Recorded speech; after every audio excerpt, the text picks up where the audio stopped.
Totally unpredictable start to your day. Get your daily dose of MJ. Morning show, MJ, let's go. From 6 to 10 with his crazy gang comes the voice of insanity. A man you can hang with. He's a little demented, but baby in a beautiful way. Get your morning dose of MJ, MJ. Time to wake up and play with MJ, MJ. Start your heart with MJ. He takes a crazy world and spins it round and round. Everybody is getting down with the sound of MJ. Morning show, got promotions and commotion. Everything you wanna know, only MJ Morning Show. MJ, time to get the party started, getting ready, let's go to the MJ Morning Show. Go. Initiate procedure. Okay, the MJ Radio Network. We are go.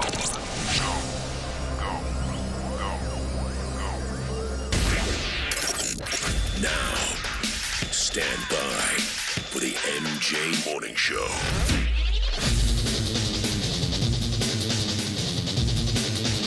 MJ Morning Show. Rock and roll. 6 o'clock at the MJ Morning Show. MJ and crew. Fester is here. Michelle is here. I got Andrew in the booth this morning.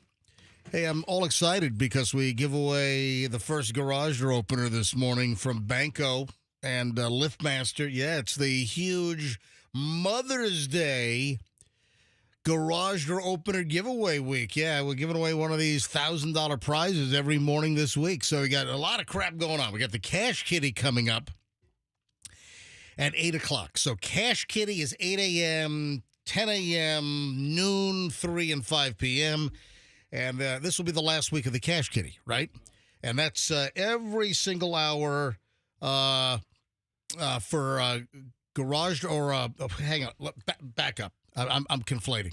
So Cash Kitty, you know that deal. Right. Garage door openers begin today. So sometime this morning we'll read the email. One garage door opener. The every hour deal that starts next week. So I'm really excited about this. You know, I made one mention of this, I think mid last week, and I just wanted to, off the bat here, just let everyone know that starting next week, every single hour, every day, we're going to give away $1,000. Wow.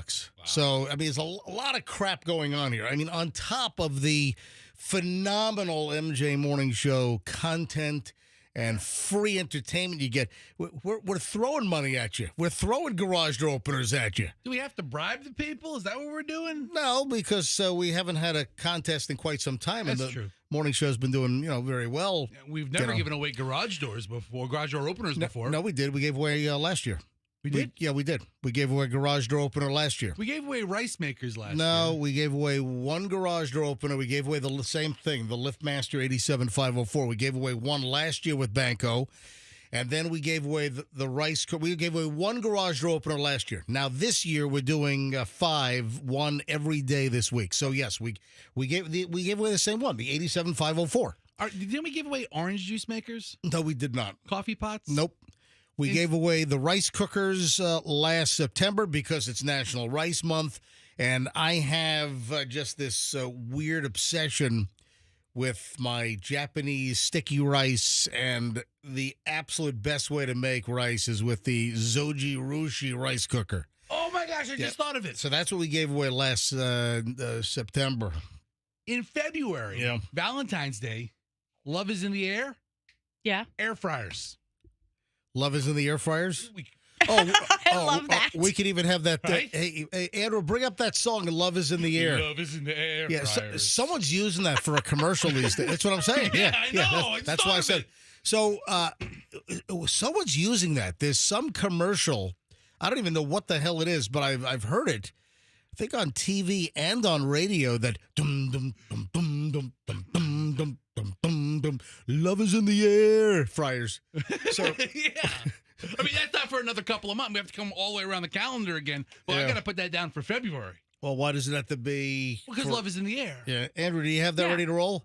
All right, go. Hold on. Stop. Just stop. I'm going to give you the cue, and hit it. Go. Yeah, right here. Yeah. Boom, boom, boom, boom, boom, boom. All right, here we go. Love is in the air, Air fryers. everywhere I look around. Yeah, ninja air fryers everywhere. But there's some commercial that's running right now that's using that love is in the. I have no idea what the product. That didn't make an impression on me, but I know it's being used in some commercial somewhere, like as we speak. The love is in the air fryers. Oh yeah, we can have a customized version made for. Yeah, I like that. All right, so again, very excited. We give away the first garage door opener with Banko overhead doors. This is a $1,000 prize. So we give that away sometime this morning. Where we'll read the winning first email. And again, you can still enter this thing. I was originally going to end the entries late last night, but I'm like, you know what? I'm going to keep the entries going all week long. I mean, what was I thinking? Oh, Andrew says that the love is in the air thing is an ad for Target. Yeah, Target's Easter commercial or something. Was that what it was? I thought I heard it even recently. Is this it? This might be a crappy copy of it. Oh, it is. Hold on. Ready? Hang on. Go ahead and roll it. Right here. Oh, my God. That is awful. That's someone just holding their phone up to the TV. That's it. Yeah, no, but Target will put their ads on YouTube. I'm still finding it. I'm in the research All right. stage. Well, that's okay. I don't think we need to spend any more time on that. Right, fine. It's a freaking Target ad with love is in the air. All right. So the first garage door opener, we'll give that away sometime this morning. Then Cash Kitty is 8 a.m., 10 a.m., noon, 3, and 5 p.m. But then next week, a week from today, we start giving away $1,000 every single hour. That's where I said the every hour at the start of the show. So I'm very excited about this. Fester. Yes. Speaking of food, air fryers, rice cookers, whatever. You left me with a food cliffhanger over the weekend. Yes. You just called me out of the blue. Yes. You're never going to guess where I am. You'd never guess. And you would never have guessed. If I would have just kept taking guesses. Yeah, that's correct. I would have never guessed where you were. So Fester calls. Was that on Saturday? It was Friday, right after the show. Friday after the show. Fester calls me. He's like, you're never going to guess where I am. Fester is in a line. Yeah. It's a cliffhanger because Fester filled me in on why he was in line for a freebie, and this is right up Fester's alley, and I just don't know what the outcome is. I do not know what the final verdict is, whether you are successful or not successful in this food quest. So I can't wait to hear the results of this. The Fester food cliffhanger. Also later this morning. Kentucky Derby. How about that? I picked the winner about 5 or 6 minutes before the race. And you know what? I should have gone on to some app or something. And I don't know. When does the betting close? Michelle and I, we went to the Kentucky Derby with the kids back in 2012. And Michelle thought it would be cool. I always said that, yeah, one of my bucket list items would be to go to the Kentucky Derby once. And then Michelle, being the phenomenal wife that she is, she didn't tell me. She just surprised me. She jumped in the line for the lottery. Yeah. There's a lottery every year that you go online, you enter your information, and they'll contact you if you're selected to buy tickets. So Michelle jumped into the lottery. Michelle was selected to be able to buy tickets to the Kentucky Derby, and she did and surprised me. Now, did you tell me... Did you just buy the tickets or you... Well, I really wanted to surprise you, but the problem was that once you're selected for the lottery, to buy your tickets, then you're given the range of tickets that you can buy. Oh, all the packages. Right. So you could buy anything, I don't know, thousands of dollars for the all-you-can-eat and the all-you-can-drink spread. All you can drink mint juleps. Right, up in the, suites or whatever. Get a hat. Get a Kentucky Derby hat thrown in. Right. Or, the super cheap seats all the way. And so I contemplated, I was like, I didn't know what kind of experience you really wanted to have. That's when you came to me. And that's when I said, okay, I have to tell you what I did. and I hope that you really still want to do this thing because it's a great opportunity. But we have 2 little kids that I don't think you're going to eat and drink all you can eat to the tune of, whatever. And also, we didn't want the cheapest seats in the house, so then I had to just kind of coordinate with you what you thought was best. But wait a minute, we did get the cheapest seats in the house. I don't think we bought the cheapest. How much were the cheapest? Was the seats? cheapest just infield? Was infield an option? I think that was. You know what? I really don't remember. We didn't buy the cheapest ones, but we did buy really close to the cheapest ones. Yeah, we were near the very cheapest because we were at the last grandstand. We were the add-on seats. Yeah. So they were pretty close to the cheapest ones. But they were great. But the location ended up being great. And for having 2 kids, it was perfect. For the Kentucky Derby 2012, we had the last grandstand, which is right near the starting gate. So at this last grandstand, then the starting gate is right there. And what we got to experience was the horses getting loaded, the horses, boom, starting, and then they move the whole big metal stalled on wheel starting gate off to the side. They get it out of the way. And then we get the home stretch turn. So right at the home stretch. That's the best spot. Right when they make the last turn, the home stretch, we were right there. So the starting gate, and that's where the last turn is for the home stretch. We didn't get to see the finish. Who cares? But listen, I thought that.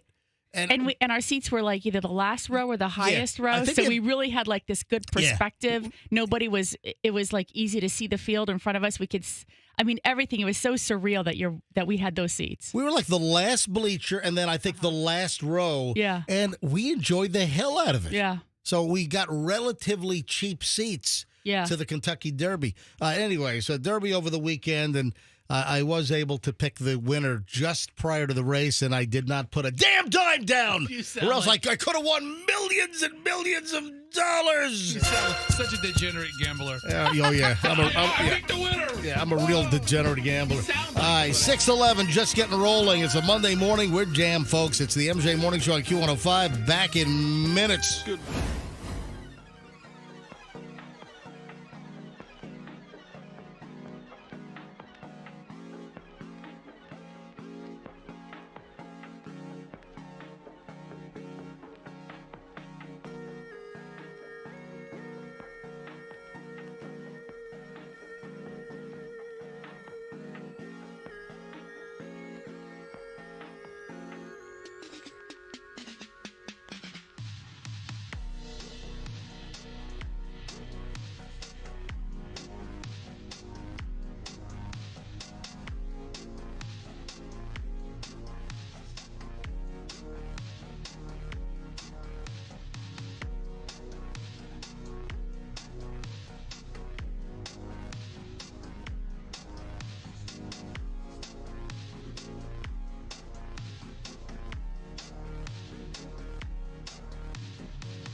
Fester, Michelle, Monday morning, a whole new week of MJ Morning Show Dumpster Fire Crapcasting is on. Yeah, the Diddy trial starts today. The jury selection process shall begin later this morning.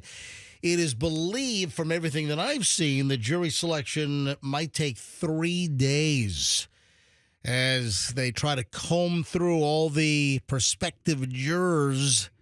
And, of course, I've got jury duty coming up. I was called first time in, 29 years? I mean, it's just nuts.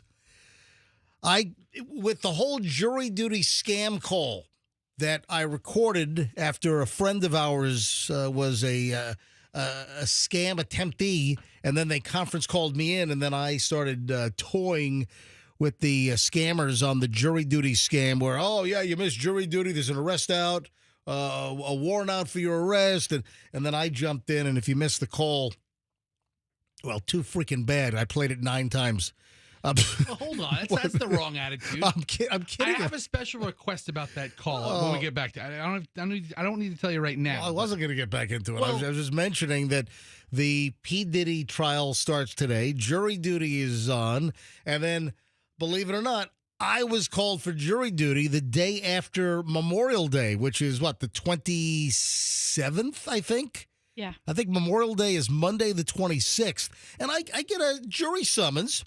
And listen, it's my civic duty. Yes. I have a high juror number. I'm almost 1,100. So, sometimes when you call those lines, you get a recording that says that only jurors from 1 to 450 need to report.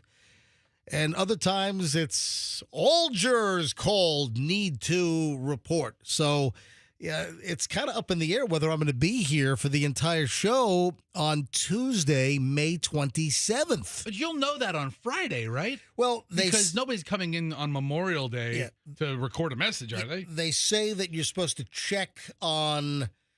Well, what does yours say? Does it say Friday or does it say Monday? Well, it says the instructions are that you check on Friday for the beginning of the week. Okay. And since Monday is a federal holiday with Memorial Day... You might know by Friday around 5 o'clock. Yeah, and I believe you can check the phone line. You call the clerk of the court for Hillsborough County. You check a phone line, or also they direct people to their Facebook page as well. Okay.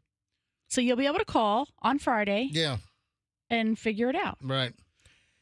So the Diddy trial, that will start today, possibly 3 days of jury selection. We'll see if I've got a feeling they're going to get the jury quicker than 3 days. But listen, it could go either way. We'll see. I am so upset this is not on television. It's a federal trial. I know, but it's just federal sucks. trials are not on TV. Why can't we get them on some good state charges first and put this on TV? I think that they ought to change that. I would like to see the option for cameras I think it's time for cameras in the Supreme Court. Like judge's discretion? Yeah. Yeah, judge's discretion on whether, listen, even in a state or local trial, it's the judge's discretion whether he wants or she wants a camera in the courtroom. Mm-hmm. So, all right, 6:25 at the MJ Morning Show. What the hell's going on at Target? What is going on at Target? We've heard about this. It's not just Target. Other retailers have done this. We've heard about Walmart, the ripping out of the self-checkout because they're ripping them out because they're getting ripped off. I mean, it seems like every other day we've got some story about skip scanning. I mean, the self-checkout fraud that goes on is immense. And while these big box retailers, they said, oh, we're going to save a fortune. We're going to be able to cut back on personnel and staff. We're going to put in self-checkouts. We'll let the customers scan their own stuff. Yeah, we're going to save a fortune by having fewer employees. We'll let the customers do the work. Well, guess what? They're starting to figure out that they're losing a ton more money by pilferage and people stealing at self-checkout than if they paid somebody $10 an hour, $12 an hour, whatever it is, to actually operate a manned checkout lane. I mean, honestly, that's what they get. I have no sympathy for these big box retailers. Yeah, Target is now moving toward taking all the self-checkout stations from their stores as they're getting raked. Well, why don't they just put a station of person there like Publix does? Like Publix, literally, they have, well, the one we frequent anyway, has that self-checkout lane, but they have a person standing there monitoring Guess every what? So does Walmart. They do? Oh, yeah. Walmart Are every you time. talking about Walmart or Target? I'm talking about Walmart. And I'm sure Target does it as well. It doesn't matter. They're still getting ripped off. I mean, Really? There's a person Yeah. up there to help you if you get into you double scan or something. When you go to Walmart and you do self-checkout, there's a person, There's plenty of people. at least one, that is assigned just to kind of stand over and watch the Oh, I thought 6, I 9, thought the story was 12, about Target. whatever. What? I thought the story was about Target. Just the industry of self-checkout. I'm mentioning that Walmart. You were just saying about having somebody monitor. Like, When I go to Target, I don't necessarily see somebody standing there. I'm just saying that at Publix, when you check out Yeah. self-checkout at Publix, they have the person always Yeah. standing there. Hovering. Right. And then I said that also Walmart also has the hoverer. Yeah. All Yeah. right. And then I'm guessing that Target also. I don't shop Target that much. I mean, I don't mind Target, No. but like Walter's Crossing, I just don't want to pull in that. I don't like the parking garages. I want an open, traditional parking lot. I don't want it to drive up into a parking garage. So that's why I don't go. I don't like Target at Walter's Crossing. Okay. What? You don't think that's a thing? No, I think it's your thing. Like the Whole Foods. The Whole Foods on Dale Mabry and 275. If there's not a spot, the Midtown area, if there's not a spot in the outside parking lot up front, I'm out of there. You come back later. I have never, ever driven into that parking garage at Midtown at the Whole Foods. I've never driven up into that thing. And if I have to, I'm leaving. I don't want to. I want to find a spot in the lot outside. I don't want to drive into the parking garage. Not that I have a phobia of parking garages. Anyway, back over to Target. Sounds like you have a little bit of a phobia. I don't have a phobia. it I just sounds like You know no. what? I don't like parking garages, but because that's because I'm a girl, right? Like I don't want to be in a parking garage where Okay. bad stuff happens. Right. Like when I took like a self-defense class, they're probably like avoid garages if you can, and so I do. Right. Right. But MJ's a guy. I mean, he's a dude. Oh, I'm not He shouldn't afraid be of. afraid of a garage. I'm not afraid of the garage from an architectural standpoint or a theft I don't standpoint. think I said architectural or Yes. theft. I think I was referring to my femininity and Yes. vulnerability. The weight capacity of these pilings are very concerning with a full load of vehicles.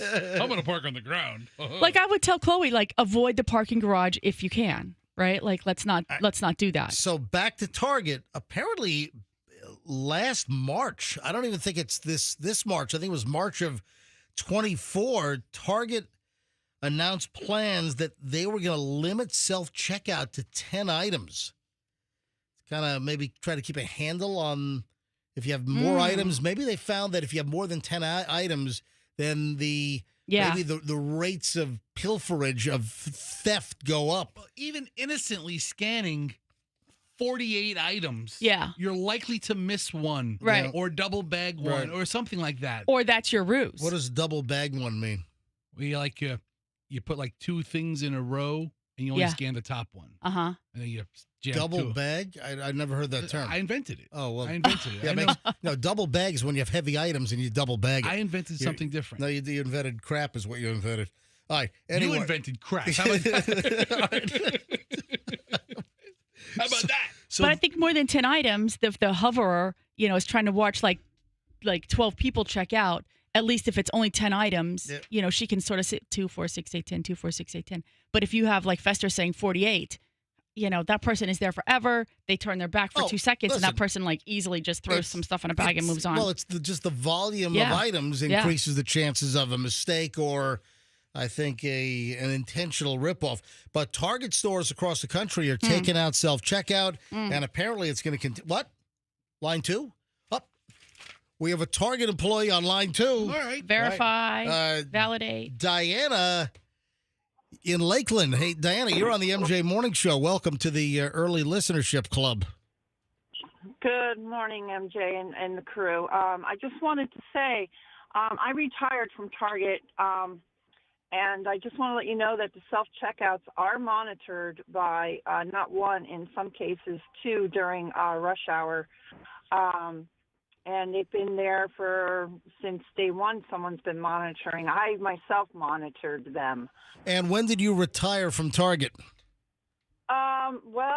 Not recently. About 10, not even 10, 9 years ago. Holy crap, that's a long time ago. So you have no idea regarding the removal of self-checkout, apparently, at Targets.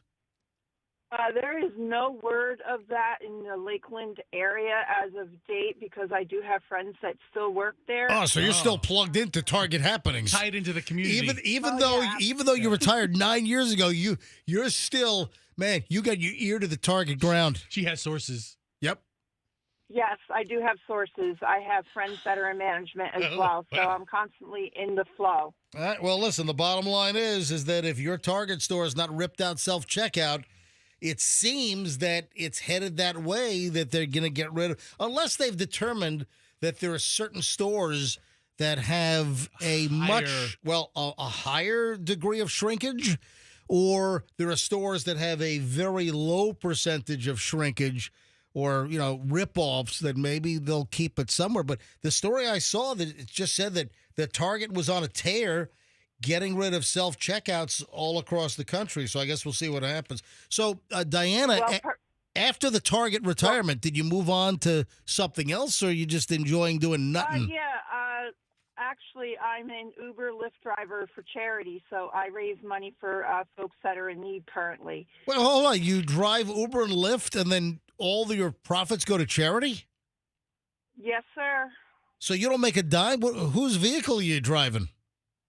I'm driving my own vehicle, and so not only are you doing the time and raising money, you're absorbing all the wear and tear and the gas on your vehicle as well. Yes, and I don't mind doing it because our world is in a different position, and you're a multi-millionaire with your Target pension package, right? Well, I wouldn't say multi-millionaire, but I'm doing okay. My husband still works, and we opened up a small business, so we're doing just fine. All right, listen, it's great to hear.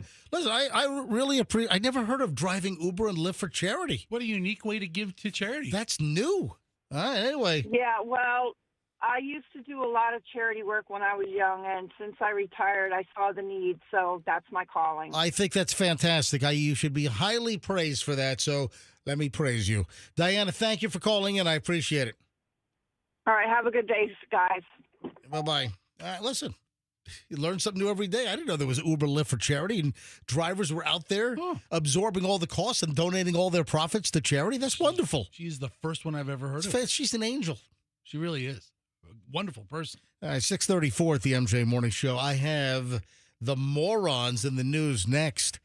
Yeah, good stuff today. Good pile of morons in minutes. So Mother's Day.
Ramped and amped up for morons in the news. I don't know what will.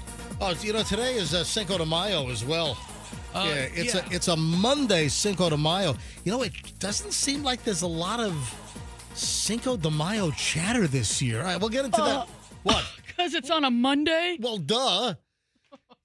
Monday Cinco de Mayo. Is a Monday Cinco de Mayo like the worst possible day for a Cinco de Mayo? Not the worst. Hold that thought. Hold that thought.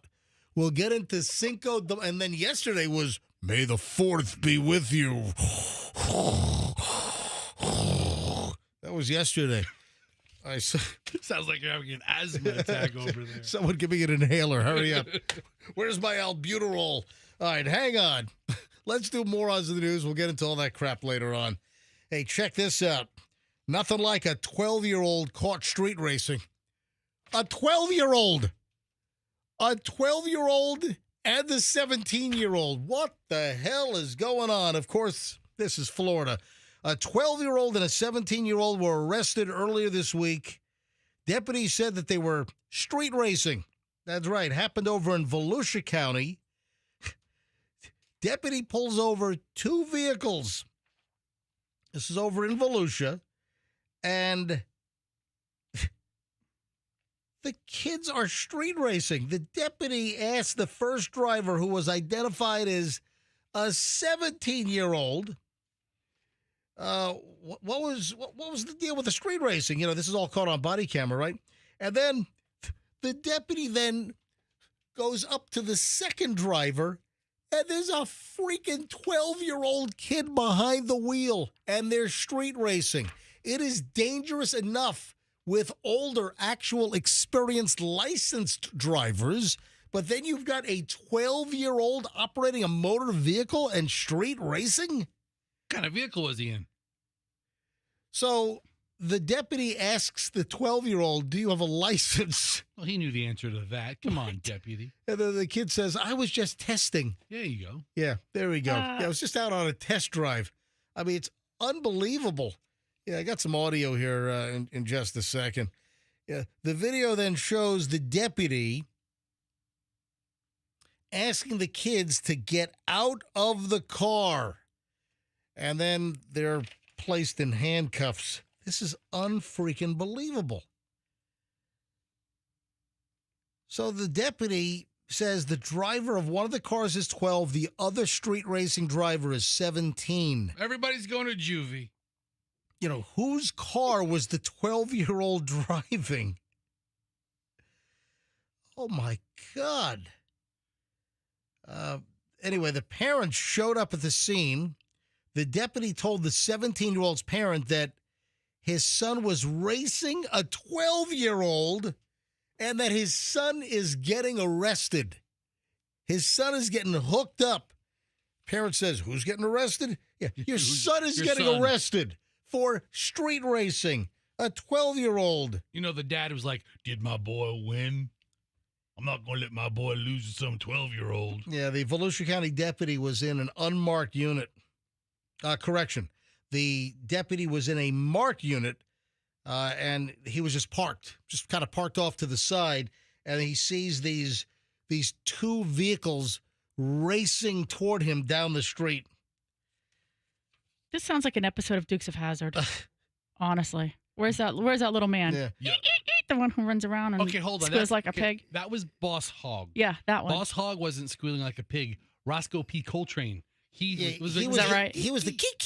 Yeah. My brother loved that show. I love that show. I love that show. I hated the Dukes of Hazzard. No way, man. I hated that show. I did not like it, but my brother used to run around at, I don't know, like 8 years old, 10 years old, whatever, going keek. I had the Dukes of Hazzard I had a Confederate flag bedspread. Oh my God. You know what? Before the kids even knew about it, when we were running late for stuff, I'd always scream at them, get out, or get in. And I'd go, Dukes of Hazzard style. And they were like, what's that? And I'm like, through the window. Just go, go. And they were like, what? Do a hood slide right into the window. Yeah. Do you remember the couple of years of Dukes of Hazzard when Bo and Luke left the show and like their blonde and brunette cousin, Hank and Louie, filled in for like 2 seasons? Did you just make those names up? Yeah, I don't remember the cousins' names, but like whoever. Yeah. Tom Wopat and whoever, John Schneider. What, they were just done with it or a contract dispute? I don't know if they came back, but like I turned on the next season and it's like two totally different guys and they look identical. I'm like, who the hell? They're cousins. All right, so 12-year-old was cited for not having a driver's license and then the street racing as well. All right, you got some audio of the arrest. Yeah, the 17-year-old did have a license, but he was arrested for racing, for street racing. Here's some of the audio from the Volusia County deputy's body cam. Hit it. 12-year-old was caught street racing with a 17-year-old Tuesday afternoon. The two both pulled over after speeding past a deputy. Yep. Now, deputies also discovered two 16-year-olds inside the 12-year-old's car. In the end, both drivers received criminal citations. You're 2 months away from these dumb decisions landing you in jail. And Dad's back there pleading with me not to take you to jail today because you're going to college. How old are you? Yeah, so 2 months away from going to jail because he must have been 2 months away from 18. Yeah, 17 months, 17 years, 10 months. Yeah, the 17-year-old was almost 18, and a couple of months later, he would have been in jail. What is going on there? All right, so then the deputy continues on the body cam. The incident follows a recent crash in the same area where neighbors say... Hang on. It was a little bit more. The incident follows... Just I got it. Yeah, just a little more here on the... Jail today because you're going to college. How old are you? Okay, it's very low. 12. How old are you? And you can hear the kid go, 12. Yeah, kid's not so tough now.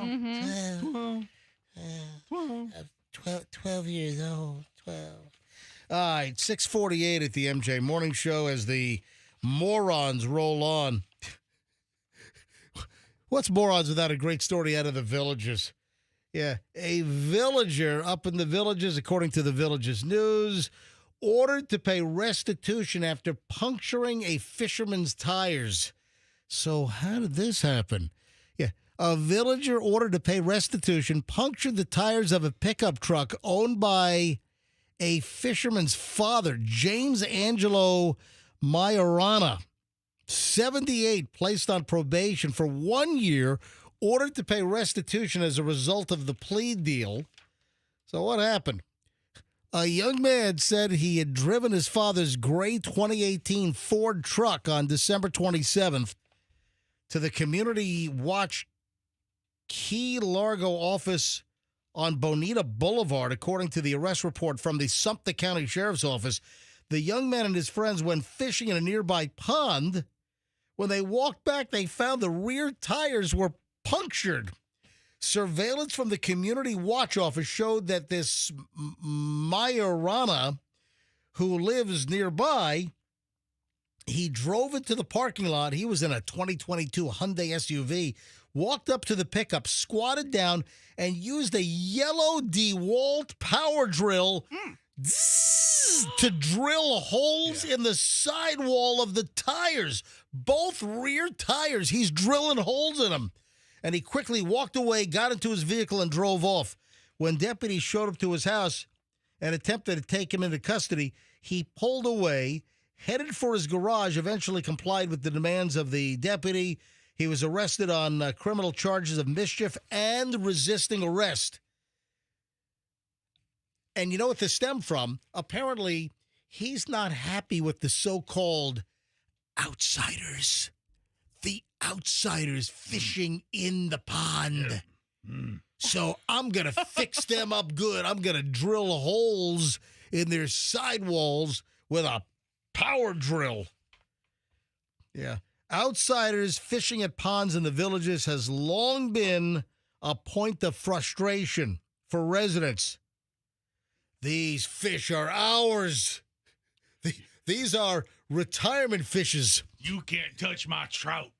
Don't touch my fish. Get your ass off my bass. Well, and the way he would try to, teach them a lesson would be drilling holes in their sidewalls. Anyway, he's been hit with criminal mischief. Then he tried to pull away from the cops once they tracked him down at his residence. I mean, what's wrong with you? What would possess you? I mean, really? And in this day and age, see, this is where maybe some of the old timers, this is where they don't realize that there are cameras everywhere. It's not like it's 1972, okay? It's not 1975 and you can just go slash people's tires and there's no surveillance cameras. There are cameras everywhere. Even if you don't see a camera, you got to assume there's a camera. A bonehead. Oh, hey. Yeah. Coy and Vance. Coy and Vance. Those are the two Duke cousins. All right, thank you. You know what? My day, Oh, yeah. Remember these two? My day would not have been complete. Well, listen, I made up the names earlier when I said, Henry and Pete. Yeah, you were nowhere close. But Coy and Vance are Bo and Luke Duke's cousins who filled in for a season of Dukes I feel of like Hazzard. that dark-haired one went on to do something more. Yeah, like adult videos or something. I've never heard of any of them before or since. All right, so it is 6:52. That brings to a close the early morons in the news. I mentioned earlier, I just didn't get around to this. Do you remember I teased earlier, watch for the purple? Yeah, you did. I'm not talking about a purple nurple. You got to watch for that. But you got to watch for that as well. Be aware. Or a schnitty twister. Or, I don't think you can say that word. The other word. Come on. Yeah, the purple nurple. All right, watch for the purple. I didn't know this. How widespread? Folks, this could save your life. This could save you a whole lot of grief. You've got to watch for the purple. What am I talking about? Well, hang on. Also, the Fester food cliffhanger is next. I mentioned this an hour ago at the very start of the show. Fester calls me up out of the blue on Friday. You'll never guess where I am. Well, we got the Fester food revelation. We got the big reveal coming up. Why was Fester in line? What does it have to do with food? Of course. All that next on the MJ Morning Show here on Q105, 104.7 FM. Hey, we had a little bit of rain.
7:01 at the MJ Morning Show, Monday morning. Welcome, everybody. The start of hour 2 is upon us, and upon us, and it is Cinco de Mayo. It is a Monday, Cinco de Mayo, maybe the worst night of the week for this invented American bar holiday, which has nothing to do with any kind of Mexican independence. This isn't the worst night of the week because I passed a couple of Mexican establishments. I've seen some things online. Yeah. They had a whole weekend of festivities capped off with a Monday that bookends the weekend. So a Friday's probably the best day, or a Friday or Saturday. Tres de Mayo and Cuatro de Mayo leading up to Cinco de Mayo. But it leads up to a day that connects to the weekend. A Tuesday, Wednesday. Wednesday is probably the worst day. No, I disagree. Think so? No. I think Monday's the worst. I think Cinco de Mayo this year on a Monday is the worst. I haven't heard Chloe say one thing. Oh, because you're deaf. She has been? Oh, yeah. Oh, I didn't hear her say anything. Oh, she literally said it to you last week. What did she say? I don't remember that. Monday is Cinco de Mayo. What are we doing? Are we making some margaritas? Well, I don't think that Mexican restaurants and bars, I don't think they want you to make margaritas at home. I think they want you to come to their establishment and have them make the margaritas for you. I think she was just trying to get you in the mood. Hey, do you know about this purple deal? You know, this might have somehow crossed my path years ago. It once I dived into the purple warning, it kind of sounded a wee bit familiar, but I really couldn't place my finger on it. The purple warning, what the heck am I talking about? If you see purple paint, stop. And certain states have certain laws regarding purple paint. If you spot purple paint on your early morning hike, turn around, Like where? Like on trees or Find another route because you could be trespassing. Many states here in the United States abide by the purple paint law, which allows land and property owners to use purple paint to mark trees and fences to try to stop people from trespassing. Using purple paint in some states is the same as posting a no trespassing sign, but virtually nobody knows what this means. Well, I painted my tree purple. Hey, can you look up Florida? See where Florida stands as far as, is purple paint recognized here in our state of Florida as a no trespassing warning? Yeah, so far, more than 20 states have a purple paint law in place. They, I guess, have settled upon purple because it stands out in a natural setting.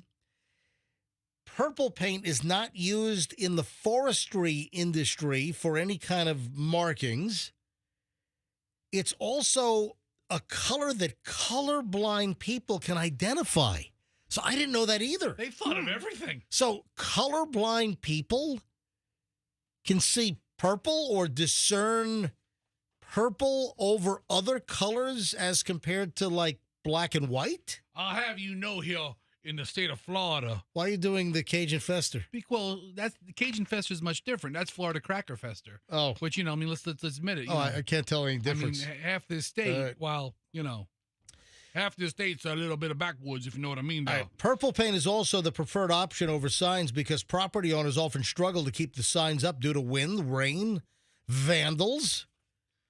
Did you find anything for Florida? In the state of Florida, purple paint law is the law of the land. All right, so look at that. Florida is, I meant to look this up last night, but I got sidetracked. So Florida recognizes purple paint. Yes. You know what? I'm gonna paint my driveway purple. The whole house. I'm gonna paint. You know what? No trespassing. Get the hell out of here. You know what this house means? I'm gonna paint my driveway Grimace purple, or Barney the dinosaur purple. Yeah, so Florida is one of the states that recognizes purple paint as a no trespassing sign. A bunch of crappy southern states recognize it. Look at the crap that you learn on the MJ Morning Show. Look at this. Alabama, Arizona, Arkansas, Florida, Idaho, Illinois, Indiana, Iowa, Kansas, Louisiana. Look, Cajun Fest has got the bayou marked in purple. I don't know my whole bayou painted purple. LSU Tigers, what's that color? Purple. It is. Purple. No trespassing on the Tigers. Is it yellow or purple? Yes, it is. Maine, Maryland, Missouri, Montana, New Hampshire, North Carolina, Pennsylvania, South Carolina, Tennessee. Yeah, so heads up. Also, Texas, Virginia, and West Virginia. Those are the states that apparently recognize purple as no trespassing. However, all 50 states recognize the purple nurple. Everyone. See, the problem is, in bordering states, purple means welcome. So it's really Come on now. Come on. Bring everybody with you. Yeah, huntings are loud. No, that's not true. Don't follow what the hell Fester's saying. I mean, in Georgia, purple means hospitality. In Florida, it means no trespassing. So purple is used to mark trees, fence lines. Sometimes it's like on a path, like rocks. Sometimes they'll paint a rock purple. And now you know that in certain states, the purple marking means no trespassing. There are other states that use other colors. Some states use orange, blue, silver, yellow, and red. This is very confusing. What the hell? The paint used in Maryland is blue since the state passed a law in 1989. Anyway, what you need to know is in Florida, it's purple. You see a purple marking, that means no trespassing. And listen, it all depends, on what the landowner wants to do. If you trespass on purple painted land. So I saw this in USA Today. What happens if you violate the purple paint law? Consequences of violating the purple paint law vary depending on state, but may include charges fines, possibly jail time. According to David Lurie, a Missouri-based criminal defense attorney, not knowing what the lines mean and unintentionally trespassing is not a valid defense. Oh, he's a good lawyer, too. Yeah, so like the ignorance of the law is not a defense. You've heard that a million times. Yes, Lurie and Lurie of Missouri is his firm, and he knows about for the purple paint people. That's his slogan. He says that punishment for crossing the lines could vary depending on what happened after you went onto someone's property by mistake. If you harmed an animal or took something, that would yet to be another offense. If you did no harm and left when you were told to leave and realized that you were on someone else's private property, many property owners would not call law enforcement. But folks, don't say you didn't learn anything from the MJ Morning Show today, because you learned that a purple marking means get out. No trespassing. And Florida is one of the states that from a statute standpoint recognizes the purple marking. And if you look at somebody's chest, you'll instantly recognize the purple nurple. If you got the little...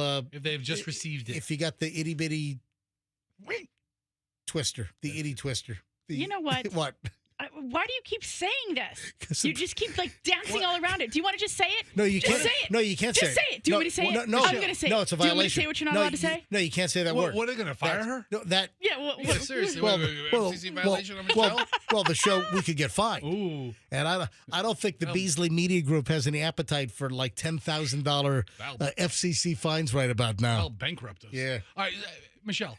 Yeah. What if I told you I think the only reason he brought this whole issue up is to say purple nurple? That is not. That's it's totally true. Purple it's paint. not. All the hunters that listen to our show, no, or it's people not. who find them in random wilderness patches, Right. will really benefit from this. And it can say purple nurple 20 times. All right, on to the Fester That's phone. all you want to do is say purple That's nurple. it. Admit it. We should call it the Did you purple- write that note at the top of the page? I did Show not. me. Show me. Show me the Prove page. it. Say- tell me it doesn't you say- wrote purple nurple. It says purple nurple. Because that's all you wanted to as say. your reminder note on I top. did not. This is I wrote purple paint. I'm holding. All right. I'm holding it up to MJTV. In green highlighter, I wrote purple paint. I did not write purple nurple. I mean, I don't even know who you're talking to telling people, like, you can't walk somewhere where there's purple paint. Yeah, I mean, You said if you're a very, very small portion, I think, of our listenership lives in the sticks where purple paint even applies. is a thing. Yeah. Why does it have to be the sticks? I told you. Because you said on the trail, and I'm gonna- thinking immediately of hiking. I'm going to paint my driveway in South Tampa purple Yeah, you go right ahead. as a sign to stay off. Uh-huh. Keep out. Uh-huh. Posted. Purple paint. All right, Fester and the phone call I get. What time was this on Friday? Do you remember? I think I called you like at 11:50 in the morning. Oh, that's right. This was before I got on my flight. So I had a flight out of Tampa International. Oh, I've caused quite a stir on social media with a posting from yesterday morning. Did you see that? Dude. Did you see the tram video I shot? Yes. All right, hold on. I'll get into that later on. I don't want to jump the gun. Man, it's got like 25,000 views already. It's crazy. This thing's taking off like a rocket. And people are like, what about your headline? Is your headline a little misleading? I did a Google search after I read the headline because I wanted all the details. Well, we'll get into this in just a bit. All right. So Fester calls me on Friday after the show. It's 11:30, you think? 11 later. I got the call at my house. I got the message like at 11:30, 11:20. Who contacted you to tip you off? Alex, the listener. Alex, the listener. Some guy named Alex, who I've never met before. All right. Alex, the listener, who Fester never met, tipped you off what? Via text. He didn't call you. He No, texted you. I get text messages all day. I know. I wake up, I have 40 text messages on my phone. I know you get a lot of text messages because we give out your phone number. Fester's private cell is 813-310-8444. Fester's private cell. This is not a gimmick. It's not like, oh, he's got this gimmicky show phone, and then he's got his real private phone. No.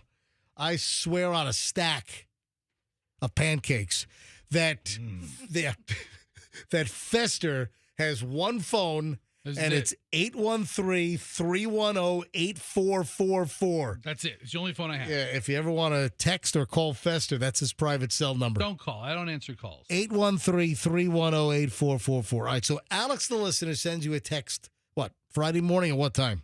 I'm looking at the text chain, 5:15 a.m. Oh, so you don't even... I'm sorry. 11:15 a.m. I don't know. Where the hell did he get 5:15? I saw the 5 and I was just thinking about morning. What are you, suddenly in the Alaska time zone? Yes. 11:15 a.m. All right. 11:15 a.m. I get a text and it says, because I know you like a deal and I think you live up this way. All right, hold on. Let me kind of running sentences together. Because I know you like a deal. What's the difference in the way either of us said that? Except for you, because I emphasized it for weird spots. Because I emphasized it to make it more understandable. All right, go ahead. Because I know you like. Would you like to make that more understandable? No, stop it. Okay, come on. All right, go. He says, because I know you like a deal, comma, no comma, because he goes with an and. Go ahead. Because I know you like a deal and I think you live up this way, the Wendy's at Dale Mabry Highway in Van Dyke is giving away free chicken sandwiches for a year. What? To the first 100 people in line at noon today, which was on Friday. So, first 100 people in line at 12 noon.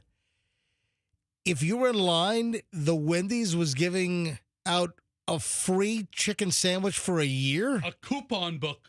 Which is good for one sandwich a week. Yeah, for a year. I was just gonna say. Yeah, you can't go every day. Yeah, see, that's kind of gimmicky. Oh, free food for a year, and listen, it's still free, and it's something for nothing. And it extends for the whole year. Yeah, but it's 52 sandwiches. Right. So but this was. Can I just point out? Yeah. That this was executed much better than that Red Robin thing, because see, the 100 hamburger. people, right? 100 people showed up. Fester, did you get a coupon book? Well, hold on. I'm building to that. Did I get a coupon book? Michelle, wait for the build here. Hold on a minute. All right. So Fester is tipped off. Fester gets in line. I'm in line. I am. What time did you get in line? So this is 11. You called me and said you'll never guess where I am. When you called me and said you'll never guess where I am, you were in line. Right. So this is 11:15 a.m. I get the message from Alex. All right. And then how quickly were you there? I immediately wrote him back. I go, no crap. He goes, no, this is for real. I'm sitting at the restaurant now waiting for it to start. And I'm on the way. So I said, how many people are there? Here's Fester peeling out. It is 2010 Cadillac DTS. So I said, how many people are there? I'm not going to go if there's, 97 people and I'm like the last Right. idiot not getting one. And he said? This is like 4 people here. Oh, my God. And I'm like, this was obviously not well publicized. I'm like, I'm on my way. This Wendy's needed to buy commercials on the MJ Morning Show last week. I know. They would have had 5,000 people in line. So they would have had 4,900 really pissed off people. Yeah. Yeah. On Friday, my daughter Hadley had a camp that a field trip, like an overnight field trip that she went to. Right. And it was like Monday through Thursday. So she was pretty whipped. So I said, you know what, Friday, we're going to mail it in. Don't go to school on Friday. So she slept in on Friday. Hold on, you let the kid play hooky on Friday? Yeah, education is not the priority in our house. Jokes are. Food is. Food is. So I said, hey, Hadley, put on your Crocs. We're going to Wendy's. Hold on. So she's not in school, but you're taking her to a Wendy's parking lot to get in line? Okay, first of all, that sounds like good parenting right there. Inside. So Alex is person number 1 when they. He's the first guy, Alex, that tipped you off as the first guy in line? Well, the managers. All right, first of all, why was the Wendy's? I don't know. And was this like one Wendy's? Oh, this wasn't all Wendy's. It was like one Wendy's? All the coupons are labeled specific to this one store. Wendy's. Yes. All right, so they have dates on them, so each coupon's good for the dates of the week. What was the reason? I don't know. For the giveaway, you don't know why they were giving away, and what were they giving away? A coupon for either a chicken sandwich or a Dave single hamburger. Right? Really? So, yeah, 52 of them. But what was the reason? I don't know. There had to be a promotional reason for this. The ghost of Dave Thomas did not run this by me. I don't know. And was it this one Wendy's in Lutz? It's a fairly new store. This is the Wendy's we went to when Hadley and I got the T-Rex burger. Oh, yeah. Yeah, so, it's not too far from the house. And, as I swung by, and then there's Alex just sitting in a booth. What time did you show up? What time did you actually get in line? I showed up probably at 11:50. All right, and that's when you called me and you said, "Guess where I am right now?" I'm like, "I don't know. I give up." So we were all kind of loitering in the dining room. Right. Then the manager says, "All right, everybody, let's get in line. We're going to start the giveaway." And it's like 11:58. Alex gets the first one. I get the second one. Are you serious? Yes. Hold on. You were number 2. You were the second in line. So no one knew about this. Did 100 people even show up? Eventually, yes. Because get this. Hold on. Yeah. I get number 2. My daughter gets number 3. Oh, wow. It wasn't like 18 or older to participate? And then, no. And there's also no purchase necessary. Wow, no purchase necessary. So people start ordering food, right? And I'm like, it's going to take forever to get the food, Hadley. Let's get out of here. So we get out, we get to our car, right? The Cadillac DTS. So one free sandwich a year or one free sandwich a week for a year. Right. That means times 2, you guys have 104 free sandwiches. All right, so get this. Yeah. Hadley says, man, I'm really upset that we went all the way to Wendy's and we didn't get a Frosty. So I'm like, hey, let's go around the drive-thru. We go to the drive-thru. Oh, no. They gave us 2 more books. Oh, my God. My God. So, hold on. You've got now 208 sandwiches. Now you have 208 free sandwiches? For a year. 4 sandwiches a week for a year. Jeez. One free member of your family. It's the best day of my life. There's never been the best day of my life. My wedding day doesn't. But the day my kids were born, forget it. This was the best day ever. 208 sandwiches. You know that song, "The Best Day of My Life." MJ, it was so awesome. All right, 7:20 at the MJ Morning Show. Wow. The best day ever. Look at that. Hey, if you want to put somebody on the warpath at work, do or don't do this in an email. First of all, I don't agree with this. But listen, we all use email. And if you do these things in work emails, all right, I'm going to give you a warning next. What you're not supposed to do in a work email, because people will think that you are spitting mad, that you're on the warpath. What are you supposed to do and not do in emails? Stand by. Also, too broke to break up? Really? All right. And then I got a couple of Pope comments with the conclave starting on Wednesday, which, man, I had some great ideas. And I'm telling you, I know who the new Pope needs to be. And I'll tell you right when we get back who the new Pope needs to be. All right? And there are real reasons why I need to pick this Pope. All right, 7:21 at the MJ Morning Show on Q105, 104.7 FM. We start an hour and 20 minutes of nonstop MJ. Also, during the long chunk coming up, we're going to give away the first garage door opener for Mother's Day from Banko Overhead Doors. $1,000 value, $1,000 prize for a top-of-the-line LiftMaster garage door opener, because that's what Mom really wants for Mother's Day. And you can still enter for Mom. All right, hold on. All the details, a lot of crap next here on the MJ Morning Show on Q105. Stand by. Speaking.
1 hour and 20 minutes of non-stop MJ Morning Show. Something we do every single morning right around this time, 7:25 to 7:27. And it's on, man. 1 hour and 20 minutes plus of non-stop MJ. All right, I got the latest on email. And I mentioned something last week about the whole just checking in. Remember that? Remember the just checking in, that it's like just a throwaway garbage line? Yeah. Yeah. So we did that last week. And just checking in is one of the worst phrases that you can use in an email. It has been determined by an expert panel that convened, I believe, in Geneva. All right. So last week it was like, don't send emails that are like, hey, just checking in. Or phone calls if somebody has to follow up. No, there's nothing to do with phone calls. It's only email. Don't conflate that and don't confuse the situation. Yes. So just emails. Just checking in is one of the worst phrases you can use. And now, but wait, there's more. These are other things that could really tick people off, or you might send the wrong message. First of all, do I subscribe? Michelle, am I a sensitive person? No. Do you think that an email or a perceived tone or the lack of something or the inclusion of something in an email that's somewhat innocuous, do you think that's going to flip me off into a tizzy and it's going to ruin my day? No. No. Listen. I think you read it and you just kind of move on with life. But you know what? Mm-hmm. There are a lot of sensitive freaking snowflakes out there. That's true. We're in a snowflake society. Like, everyone's feelings are hurt on something. Well, listen, I'm going to give you a tip on, and you do what you want with this, because apparently this throws people off. They're off kilter. This could ruin their day. This could set them off on a bad foot. If you don't greet somebody at the beginning of a message, it's considered rude. What? It is rude. What? Oh, so you're all snowflakey on me? You have to open up an email with just like superfluous, oh, hey, how are you doing? Let me pamper you and let me wrap you in bubble wrap before I get into this email. All right, hold on. I think there's a difference between being offended and something being rude. Right. I mean, there are plenty of rude things I see that I'm just unoffended by. Like what? Like my wife burping at the dinner table. Allison does not do that. Well, she let one out there. It was a Sprite. She had a No Sprite. way. Yeah, she's usually a Diet Coke person, but she didn't. She's like, I'll go with a Sprite tonight. And I'm like, oh my God. And I was fine. I was like, no biggie. That is so mean of you to out her like this. You asked for Stop something. it. You asked for something specific. It's very funny that you just said Sprite, because I have a Sprite hack story. Get out of here, really? Yeah, believe it or not. I had no idea. Over the weekend, I don't know why this popped up in my feed, because I'm not really a soda drinker per se. I don't mind Sprite. I think Sprite's a nice, 7-Up Sprite. Yeah. I've always been Lemon lime cola. Yeah. Or lemon lime drink. Lemon. Yeah, it's not It's a soda. It's not a cola. Cola's a dark. All right. So, believe it or not, I've got a Sprite story about this Sprite hack at McDonald's. Hold on, I'll get to that in just a second. All right, so back to the email garbage. That if you don't have a soft opening and like a salutation, that it's considered poor etiquette? Yes. And it could ruin a work relationship, or it could ruin a personal relationship if you don't start an email with a nice, soft, hey, how you doing? Hey, hope everything's great. Hey, hope you had a great weekend. Blah, blah, blah, blah, blah. That's just business protocol, like the business 101. It has nothing to do with being offended or snowflakey or whatever you're describing over there. If you're writing a business, correspondence, you should have some pleasantry up front. You know what I hate? I hope this email finds you well. See, you don't do that. What the hell does that mean? You know what? I hope this finds you well. Okay. No, I'm in a hospital bed with salmonella. All right? I'm hooked up to an IV with D5W. You should have sent the email last week when I was feeling good. However, this week I feel like I hope this letter finds you well. Your letter found me awful. You know what? I've got a brain tumor. Okay, how about that? I'll be Hope dead this in a letter month. finds you well. Yes, You write exactly as you talk. well, that's called genuine. No, it's not. Yes, it is. No. It's called real deal. We gotta have real ID on Wednesday. Real deal. That's I've got a star on my forehead. Real deal. Yes. No. You literally will write like, hey, can I get some tickets for something? Or hey, can you come over and fix the da da da da da? Oh, so you're not like, hi, how you doing? Or I thought of you or something. You don't do any pleasantry in any of your correspondence. So sometimes I feel like people know that like you're just a one track, like focused on getting stuff done. Yeah, but pleasantries are lost on me. It's called efficiency. It's called not spinning your wheels and wasting time with just nonsense and it sounds selfish. Superfluous drivel. It's not superfluous if you genuinely wish the person well and you hope that they are well, right? Well, guess what? I'm not teaching teaching any email etiquette courses, obviously. I get it. Because if you don't open up an email with a greeting or a salutation, it's considered rude. So you're saying if this radio thing doesn't work out, you're not going into the email etiquette business? Yeah. He's mostly rude anyway. I mean, honestly. Right? You're mostly rude. I am not mostly rude. You are. No, I'm not. I think rude is something that is perceived on the part of the hearer. Yeah. The recipient of the correspondence. I tend to find it slightly rude if someone starts an email with someone's name and just a comma. For instance, John, comma. Yeah. Can I get an update on this? So that is perceived as rude by the snowflakes of America. That, you can't just say, John, can I get an update on this? Oh, what do you got to write? John, I hope you're having a blessed day. I hope the weekend was fantastic. I hope you're going to get plastered for Cinco de Mayo tonight. Oh, and by the way, can I get an update on this? You could find something genuine to say to them. If they're Mexican, maybe they do want to celebrate Cinco de Mayo. So you say, Happy Cinco de Mayo Day. Michelle, many more people other than Mexicans. In fact, I think mostly non-Mexicans celebrate Cinco de Mayo. So? Do you know what Mexicans call today? It's Monday. They don't care. This is a big freaking gringo manufactured holiday. So? Okay, You know what? They ought to just call it Cinco de Gringo. That's what they are. Cinco de Gringo. So, like last year, we celebrated. And we've also used Cinco de Drinko. That's Drinko, de Drunko, you Drinko name to it. Cinco to drink. We've also used that over the years. So anybody you're going to text or email today, you should write up front, Happy Cinco de Mayo.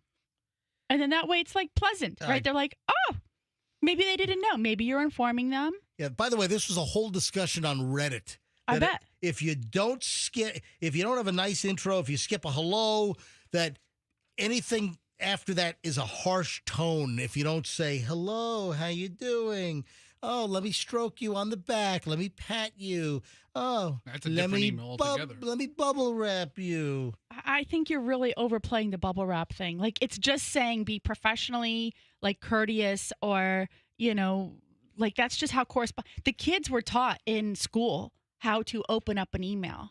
And so I used to write more directly. And then when I started helping them with, editing some stuff, I was like, why are you putting that in there? Like, this is how we learned to write a professional correspondence to somebody and it's nice. The first line is something to let their guard down a little bit or Yeah. make them feel at ease that they're reading this, and you get into the meat of the email. All right, I'm just getting to the meat of the email. Yeah, you are. I'm getting right to the You're bone, just a meat man. eater. Yep, that's it. Big carnivore emailer over here. That's what it is. I am not a vegan emailer. All right, I'm getting right to the meat of the damn thing. Not a vegetarian, not a vegan, whatever. Anyway, rude. If you don't use a friendly opener, it also, this is one other thing. If you don't use a friendly opener, that some people feel they're being, quote, told off. All right, I'm done with this. I'm done with this pampering crap. Just heads up. 7:37 at the MJ Morning Show. Coming up shortly, we'll give away the first garage door opener from Banko. Banko overhead doors, the best in garage doors. And for Mother's Day, we're giving away 5 top-of-the-line LiftMaster garage door openers, the 87504, top of the line. $1,000 prize installed by Banko. And we're giving away 5 of them this week. And we'll give away the first one in just a bit by revealing the first email entry on why mom needs a new garage door opener. And by the way, you could still enter. I've kept the entries open all week long. It's MJ at MJMorningshow.com. That's MJ at MJMorningshow.com. Hey, some thoughts here on this Wednesday. Not only is Wednesday the first day of Real ID. And I traveled, by the way. I traveled over the weekend. I left at 2 o'clock on Friday to go to Fort Lauderdale, visit my dad. Dad's still hanging on, but he's not in great shape. So visited my dad. Then I came back yesterday morning. Oh, and I shot a video at the airport upon landing that has gone somewhat viral, and it's taken off like a rocket. So I'll get to that coming up in just a bit. But coming back yesterday morning, speaking of Real ID, coming back yesterday morning, I'm at the Fort Lauderdale airport very early. It's 5 a.m. I'm going through security, and it was even the TSA pre-check line because I have Clear. So Fort Lauderdale has Clear. Tampa International does not have Clear, but usually the regular TSA pre-check at Tampa International is so fast. And like when I left Tampa International at 2 o'clock on Friday, I flew Southwest over. Yeah. And I got so many little stories to tell. There was no one in line for pre-check. No one. So I was leaving Southwest. That was Terminal C. So I left Terminals or Airside C at Tampa International. I walk up to the pre-check line, and I'm going through this whole maze, and that bothers. I hate when you have to go through the whole maze, and there's no freaking person. And then if you try to cut it underneath, nope, you can't do that. You got to go through the maze, You got to go back and forth, Sir. back.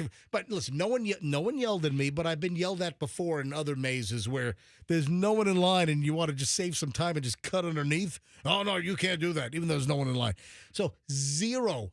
When I say zero, not one other person in line for TSA pre-check at Southwest Airside C on Friday afternoon. So that was easy peasy. That was I was right through. On the way back yesterday morning at Fort Lauderdale Airport, this is 5 a.m., and I did Clear, and then Clear moves you into the pre-check line, and they kind of walk you up, and you cut the whole damn pre-check line with Clear. And then I did notice the guy in front of me, as I was being walked up, the TSA officer at Fort Lauderdale told a guy, hey, you realize that you don't have a Real ID. So the guy has pre-check, but he doesn't have a driver license with a star for Real ID. And he said, hey, sir, just a heads up. Starting on Wednesday, which will be the 7th, the guy didn't have Real ID, didn't have the star on the driver's license. So that means that you can't use that for ID. Beginning on Wednesday, that you'll have to have like a passport. That's the other option. Wow. Is to have a passport. So I saw that. I saw it firsthand. People that still don't have a couple of days out, and the guy didn't have a Real ID at Fort Lauderdale Airport. All right. So I've got other trip-related things I'll get to in just a bit, though. The Pope, right? Yes. So two things happen on. We got off on this tangent because of Wednesday. Wednesday is the first day of Real ID that if you're traveling by air, you need the star on the upper right-hand corner of your driver license here in Florida Yes. and other states.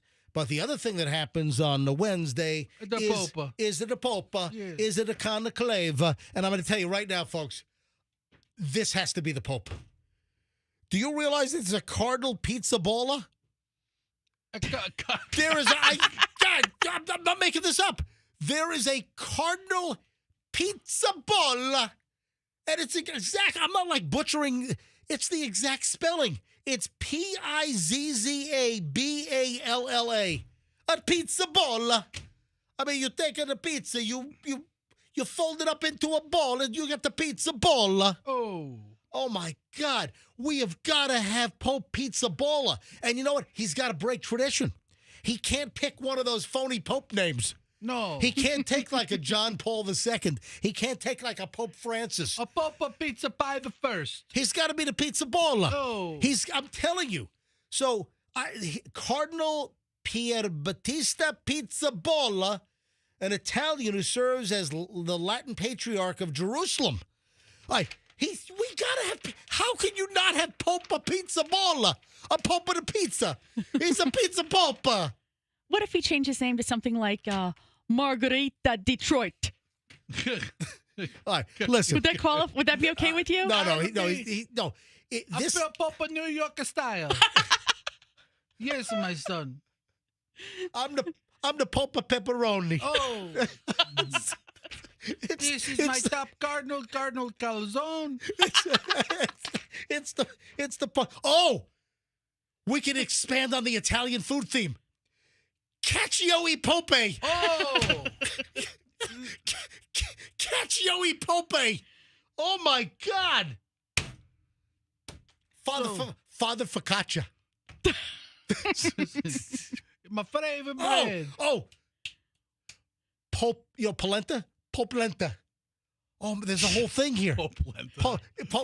So if he wins, then he should like sort of institute this as a fun little rule for all the other cardinals and the fathers. Okay. Poperoni. We're gonna have It's Poperoni. We're gonna have a couple new rules around here. What's that? Everybody's named after Italian restaurant dishes. I tell you what. The confession in the 30 minutes, or it's a free. That's a good idea.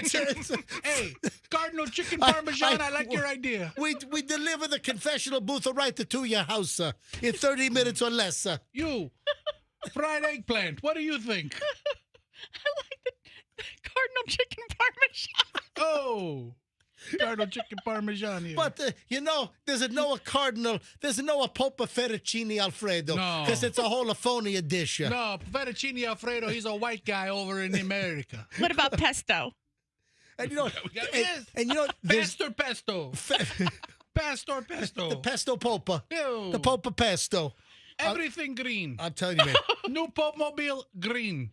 Oh, yeah. Yes. I'm telling you, Cacio e Pope. Yeah. So, man. honestly, Cardinal Pizza Bolla. All right, folks, he's a big advocate for peace in the world. I'm not making this up. There really is a Cardinal Pizza Bolla. Pizzaballa.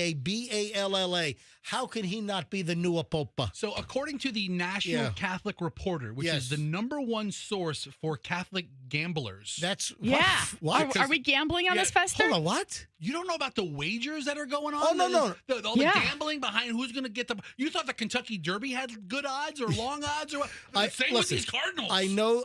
Yes, I've seen the stories about the odds and people guessing who the next Pope is going to be, who's going to, get the white smoke at the conclave. And again, the conclave starts on Wednesday. Yes. All right. But how can you not have a Cardinal Pizza Bolla? All right. So is it we could have our first Asian Pope. Yeah. I mean, they're saying that a heavy duty front runner is a Filipino cardinal that could be the next Pope. That'd be amazing. The Pope Pancit. The Pope Pancit. Because pancit is a Filipino noodle dish, which is delicious. A Pope Pancit. Okay, no more spaghetti. I guess he wouldn't use the Italian accent. No. Oh, yeah. Listen, nothing against the Filipino dude, all right? But, man, how can we not have Cardinal Pizza Bolla? So, Cardinal Pizza Bolla, he is a top candidate. However, according to the National Catholic Reporter, Probably not the Visa conclave. Oh, son of a bitch. They gotta wait for 2-3 more popes to die. Because Yeah, isn't that kind of weird? Because they're saying he's too young. He's only like 60. Hey, I got an idea. How about we hire a young pope so he can pope for a while instead of the pope being like in awful physical Yeah, let's go ahead and vote for a cardinal who's already 85 years old and already one foot in the grave. They don't like that. I know, but maybe it's time to change that. I would be all for a younger pope to go a couple of decades and really make a mark. 25 they don't want that. millennial pope. John Paul II was like 20-something years. They don't want that anymore because they said he was able to like change too many things and put his rules in place. Yes, he's doing too much good stuff. All right, so if you agree with him. All right, before I move on, who's leading the odds? It's really a mixed bag right now. Papa Macaroni doing very well. I don't know who the top pope contender. Let me see what it says. The Pope Gelato. The Pope Tiramisu. All right, so right now there's a bunch of favorites. Yeah. One guy's name Giuseppe. The other guy's name is Pietro Parolin. No, Parolin. Forgive me, Father. Anyway, all right. So that's Cardinal Luis Antonio Tego. Yeah, he's the one from the Philippines. That's the Filipino dude. Yes. Yeah. I'd love to have a Filipino pope. All right. I'm moving on now. I just listen. Yep. I could not ignore the Pope of Pizza Bola and the Cardinal of Pizza Bola. That's just tremendous. Hey, maybe Pope of Pizza Bola meet with Rabbi Matzo Bola, eh? Huh?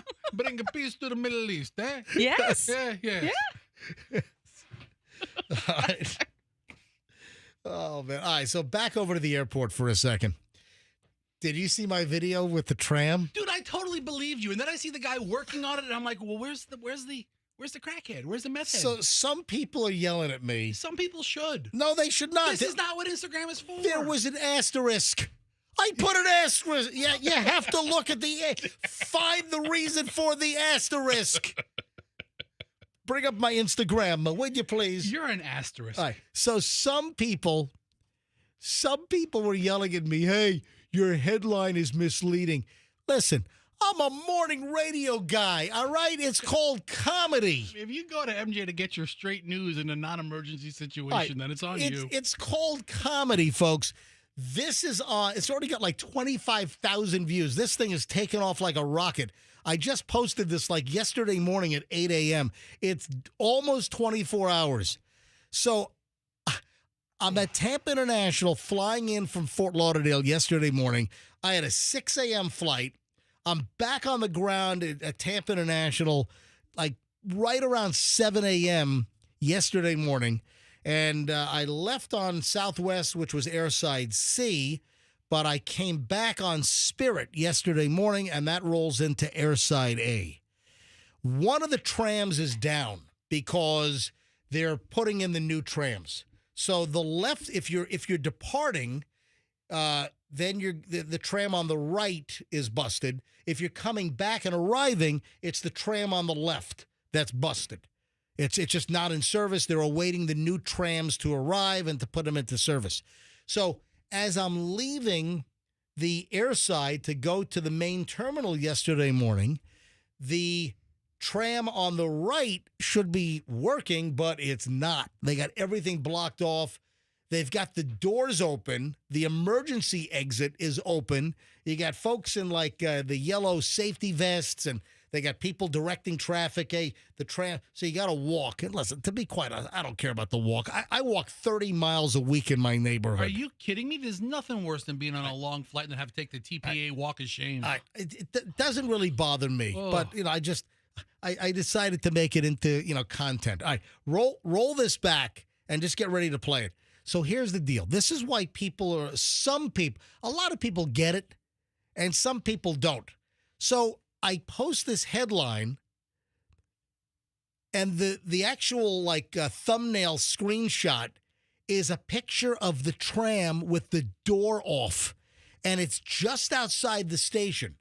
So just outside the interior, this is Airside A at Tampa International Airport, just outside of the station.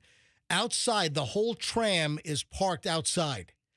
and the door on one of the cars is off, and the door is leaned up against the railing, and there are workers in like the workman jumpsuits with reflectors on there and everything. So I'm like, oh my God, the door is off. So I take a video and I walk by, oh my God, the door's off. But then when I post the video, I'm like, you know what? I'm going to juice this up a little bit. So the door is off the tram. It's leaning up against the railing, and it looks like it's broken, like the door fell off. I'm like, you know what? I'm going to go for some views on this thing. I'm going to go for some clickbait. While this is obviously moderately interesting the way it sits, let me tell a complete lie. Right. That's what you were saying. I used it. But I used an asterisk. I used an asterisk. So here's what I did. The headline, if you go to my Instagram, folks, it's the first item. Certified MJ Radio. Certified MJ Radio. The headline that I wrote, man on meth rips door off tram at Tampa airport. Asterisk, worker repairs. So what's your asterisk disclaimer? Well, guess what? Everything I said before the asterisk is a complete lie. Right, it's just scheduled maintenance. Let me roll the audio here. Let me play a little bit of the audio, and you can hear this. I'm going to put this on my bar so I can start and stop. Fantastic. MJ from the MJ Morning Show on Q105 Tampa Bay, 104.7 FM. Almost 7 o'clock Sunday morning. Just got in from Fort Lauderdale on Spirit. Perfect flight. Perfect. Fantastic. Guess what? The trams are down at Tampa International Airport. So that means we are walking all the way. The trams are down. Thanks, TPA. Oh, man, what's going on over here? All right, then I walk outside. Holy crap, the doors are falling off the thing. Holy crap. Look at this. The door's falling off?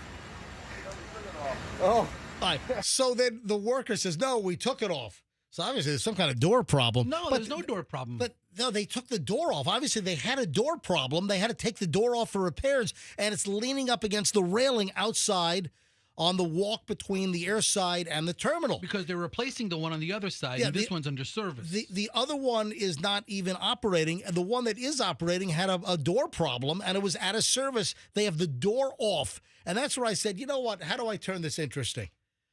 Yeah, I put the headline on it, because you see the door off, so I did the headline, man on meth rips door off tram at Tampa airport. See, you gotta look at what I wrote, though. So if you look, man on meth rips door off tram at Tampa airport, asterisk. Then you have to read the asterisk.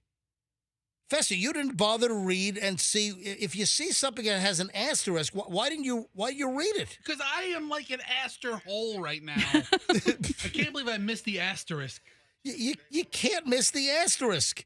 So if you play the video, you watch the video, and then you look at the description, you know what? People don't read the descriptions. Read the freaking description. So what I wrote is MJ Morning Show, Q105 Tampa Bay, with one tram out of service awaiting a replacement at Tampa International's Airside A. The only working tram is busted. I haven't done this emergency walk in decades. And then, asterisk, headline might be slightly embellished for comedic and view count purposes. Okay, no. I totally, what do you mean no? The asterisk, there's no meth head involved at all. No. Headline is a complete lie. Yeah, exactly. Slightly embellished means, it ran off the track by an inch. Headline might be slightly embellished for comedic and view count purposes. Man on meth rips door off tram at Tampa airport. Asterisk. That's more than slightly embellished. I'm legally covered. That is not slightly embellished. Slightly embellished is, the tram's gears grinded. No, that's a man on meth is a complete lie. Right, folks, yes, it's for comedic purposes and to jam up my view count. So, folks, go take a look at the video. Yeah. It's Certified MJ Radio on Instagram. If you want to continually get fed a false bill of goods. That is false. I don't do that very often. Oh, you got to read the asterisk. What are you, some kind of asterisk? You know what? I don't know if I've ever put an asterisk in a headline. That's just an Listen, idiot. I'm usually right on with my headlines, but I thought I'd throw a little comedic twist on this one. You want to see something funny? You should have jammed your cell phone on that big burly repair guy's face and watch him pummel you as he's like, "Get the hell out of my face while I repair this door." Guy's doing his job Anyway. at 7 a.m. and you're giving him a hard time. I didn't give him a hard time. I asked him, I asked him if the door fell off. Get out of here, punk. Oh, he said, no, we took it off. But I'm like, that's not interesting enough. So that's why I headlined it, man on meth rips door off tram at Tampa Airport, asterisk. I will say. Worker repair. The video's on my Instagram. Go take a look at this thing. And if you want to leave a comment, if you get the comedy, then please support me. If you don't get the comedy, then I guess you can rip me to shreds. You know who did get the comedy? Certified MJ Radio. That's Certified MJ Radio. Yes. Fly TPA. They gave a nice little reply back. The official airport Instagram account did reply to my video. And they wrote, sorry you had to walk this morning. The shuttle had a door issue and that needed to be repaired. After running 30 years and more than 1 million miles, our Airside A shuttles are being replaced. The new cars just arrived. We're being undergoing safety testing the next couple of weeks. We'll have new ones up and running soon.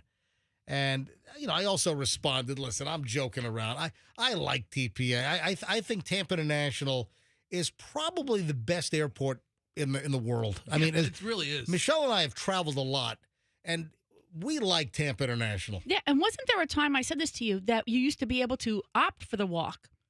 You know what? Again, that's why I said I haven't done this in decades. Yeah, because we've done it before where there was something with the monorail or maybe it was a busy time, and we've walked it. It seems you're right. It seems that there was once a time where you had the option of walking or taking the tram, and then they made those doors like emergency use only. Yeah. And obviously I had...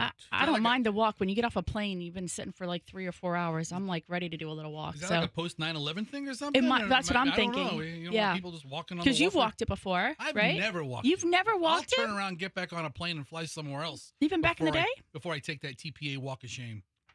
Didn't bother me at all. I made it seem like I was all, ticked off, but I'm not. I don't mind the walk. I walk, like I said, I walk 30 miles a week in my neighborhood. All right. Yeah. The Kentucky Derby on Saturday, and I was watching it. You want to hear something ridiculous? I was upstairs watching the Derby with my dad in real time. My dad and brother, or my mom rather. So I'm upstairs with my dad at my parents' house in Fort Lauderdale. My brother and mother, they're downstairs. My mom was 35 minutes behind somehow on the DVR. So I walked down. I was like, oh, man, I picked it just before I picked it to win. And they're like, what are you talking about? I'm like, we just had the winner. And they're like, and then I look at the TV, and it's all the pre-race crap going on. My 80-year-old mom was 35 minutes behind.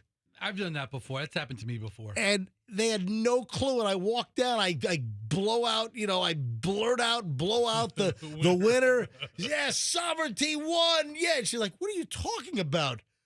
I'm like, guys. And I look at the TV and the race hadn't run yet. I'm like, you're way behind. So I grabbed the remote and I hit the fast forward. It's 35 minutes behind. I'm like, holy crap. All right. The peanut allergy with Mike Trico. Do you hear about this? Yes. Oh, my God. All right, hold on. Who is eating almonds around Mike? All right, let me give out the Cash Kitty word quickly, then we'll get back to that and a whole lot more here on the MJ Morning Show. The Cash Kitty's up with your shot at $1,000 right now. This is the first one of the day. It's the 8 o'clock word, and the word is charge. That's charge. Text the word charge, CHARGE. Text the word charge nationwide to 45911 before 825 for a shot at $1,000 cash right now. Or you can enter it on the Q105 app or at myq105.com. So the word is charge, as in charge. You all right? No. It's that. Oh, you screwed me up now. Now I lost the tune in my head. It's charge. Yeah, that's the word. Text the word charge to 45911. I was thinking charge your phone. I was thinking charge your bill. All are the same damn charge. All right. We're going to give away the first Banko Mother's Day garage door opener in just a bit.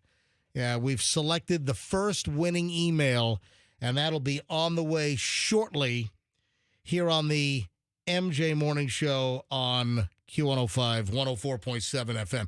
So Kentucky Derby, couple of things. First of all, here is the final call as they're heading in the home stretch. Journalism and sovereignty, nose to nose, down to the last 16th of a mile. Sovereignty has taken the lead. Journalism is second toward the inside. Baeza is third, but it will be sovereignty to rule the Kentucky Derby. Journalism and Baeza were next. Final Gambit was fourth. The final time was 2:02.31 seconds. Yeah, track was a mess. Mama was a mutter. Father was a mutter. Yeah, so remember Kramer in the old Seinfeld episode? Vaguely. Yeah. So it was a muddy mess of a track. Didn't we have a weather forecast earlier last week where we said, it doesn't look like rain, and the track was a slop fest. Well, meteorologists. I heard the jockeys were wearing like 4, 5, 6 goggles because they have to rip. They got to rip. I didn't see that. You told me that.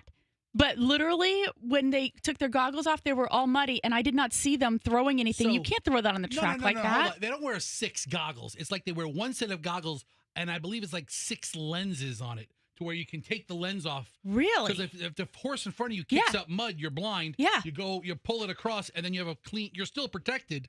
Where does that set of lenses? They just throw it on the ground? Drop it on the ground. But what about the horses behind? They step on it, or that goes into the track. Really? It's a thin piece of plastic filament.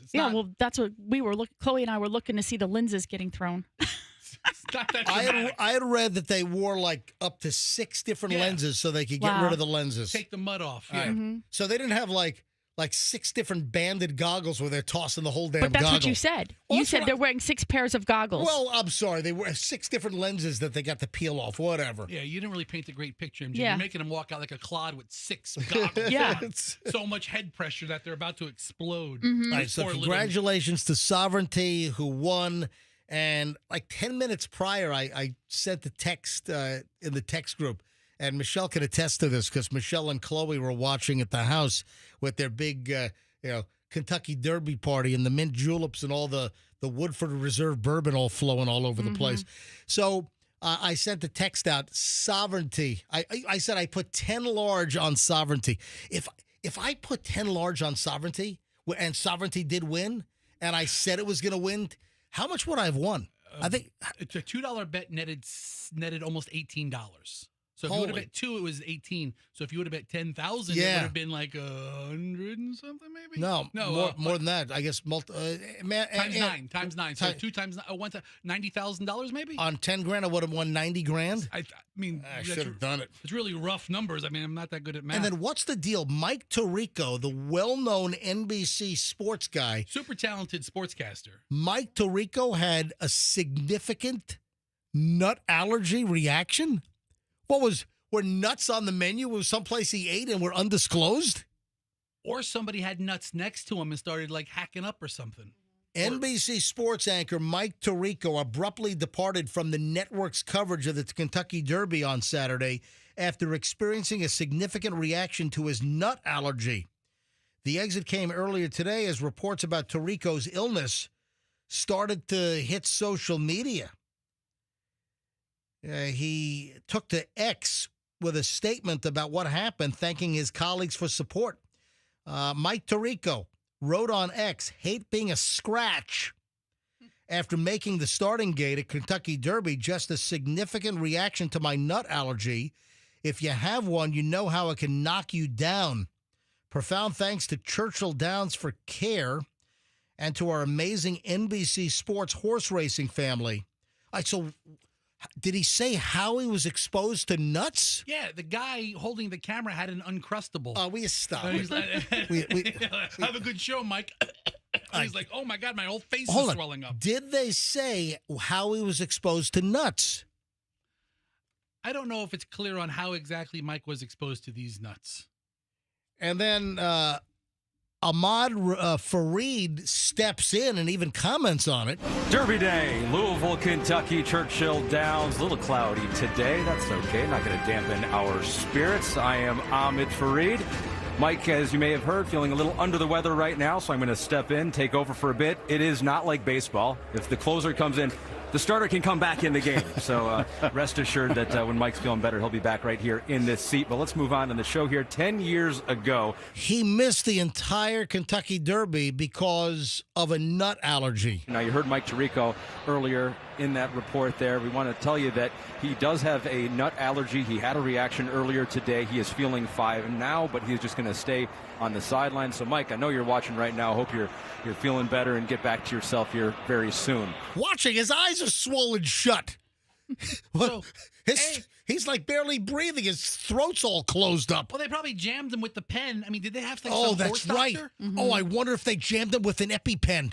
Does NBC have a medic on staff, or do they have to rely on Churchill Downs? That's the EpiPen. Oh, I feel much better. I didn't know that NBC carries backup announcers. I was talking Ahmad Fareed. I mean, he did a talent. He was a good guy. Oh, he did a great job. I had no idea he was even there. But I need to, Michelle. Can you find anywhere? I looked all over the place. Who exposed him to nuts? Well, apparently it happened earlier because he was on the air earlier because it said that viewers or listeners were concerned. They noticed something was wrong with his voice. And he does thank Churchill Downs for their medical response. It seems like maybe Churchill Downs poisoned him. Was it a come on? Hold on. Was it a food platter? Was there like nut contamination on like an hors d'oeuvre platter? I'm sure they had a sandwich platter in the broadcast booth. This year's Kentucky Derby sponsored by Reese's.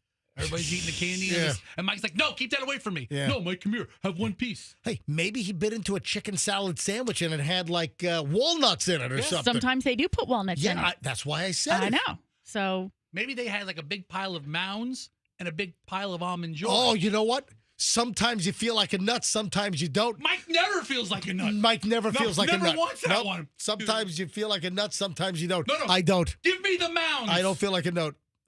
I'll take the Mounds, please. Absolutely. But, so can you imagine if he would have died? Stop. Oh, what if they had to put him down the same way they do horses? The big pink syringe right there in the trash. Mike Tirico was put down by a Churchill Downs veterinarian. They bring out that tent, that little like a little What do you partition. What do you call the horse vets? Equine vets or Call them horse vets. Equinitarian? Or There's a name for a horse doctor. Yeah, that's more than a horse doctor. Yeah, it's an because it's like listen, you have specialties, and I think it's an equine veterinarian is for horses. It's not a real talented name there, equine veterinarian. Yeah. Hey, Michelle, what updated notes do you have on the Clearwater ferry crash? Oh, we have a new letter that was. All right, so this is the Clearwater ferry crash. You had well-known local businessman, entrepreneur. You had Jeff Knight, who allegedly was piloting his 37-foot pleasure craft, as you know, last Sunday. Last Sunday, a little over a week ago. Yeah, yesterday was a week on this deal, and he just completely drove over the top of that Clearwater ferry and drove over about 3/4 of the top canopy, and then, according to witnesses, then he put it into reverse. Because it was a 37-footer, so it seems that it was up on an angle on top of the metal structure, ripped all the canvas roof on the ferry, and I guess the back end, the stern was still in the water with the triple outboards, a lot of power on that boat, and then he backed the boat up, and then the eyewitnesses on the boat said that he was then dragging people back down as he was driving the boat in reverse off of the top of the ferry. All right, so what do we have? What is the update? Is Kevin Hazlett, attorney to the bad boaters, is he making a new statement? Yes. They sent out a second letter, or he sent out a second letter just to try to reiterate. Kevin Hazlett, attorney to boater buffoons. All right, go ahead. That Jeff Knight complied with the statutory requirements of a person involved in the accident, and he provided some statements that are from the individuals who were on board Mr. Knight's boat to validate or attest, verify his version of the facts. But what we did learn, I think one of the most important things that we've learned is that you were asking this from the very, very beginning. So we heard fairly quickly that, according to FWC at the presser, that once they tracked down Jeff Knight, who fled the scene, who left, once they found him like 3.5 miles away at a boat ramp, they did administer a breathalyzer, and he blew a 0.0. Now, do I believe that? Sure. I believe that he blew a 0.0, but with a fatality, we asked early on last week, why wasn't there a full toxicological screening to see if there was anything else in the system other than just a breathalyzer? And I know that in most states, if there's a traffic accident with a fatality, it's like a law. It's like a mandate that they'll do a blood draw at the hospital. Right. So I don't think they did a blood draw because, Michelle, you saw news over the weekend that it was confirmed that no tox screen was done. No toxicology report. I think it's a ball drop. I think, listen, I have no knowledge of, I don't have a suspicion that there would have been something that would have showed up in his toxicological blood screening. I have no indication that anything would have been there. I'm just saying that standard operating procedure, why didn't they do a tox? I think that's a ball drop. I just also think it's super tasteless that this letter is coming out as the individual that passed away, unfortunately, is being buried. They had the day of their funeral. Yeah. Right. They had the funeral, I think Saturday, was it? Yeah, well, they had a memorial service for Jose Castro, father of 2 young girls. Now the girls are fatherless.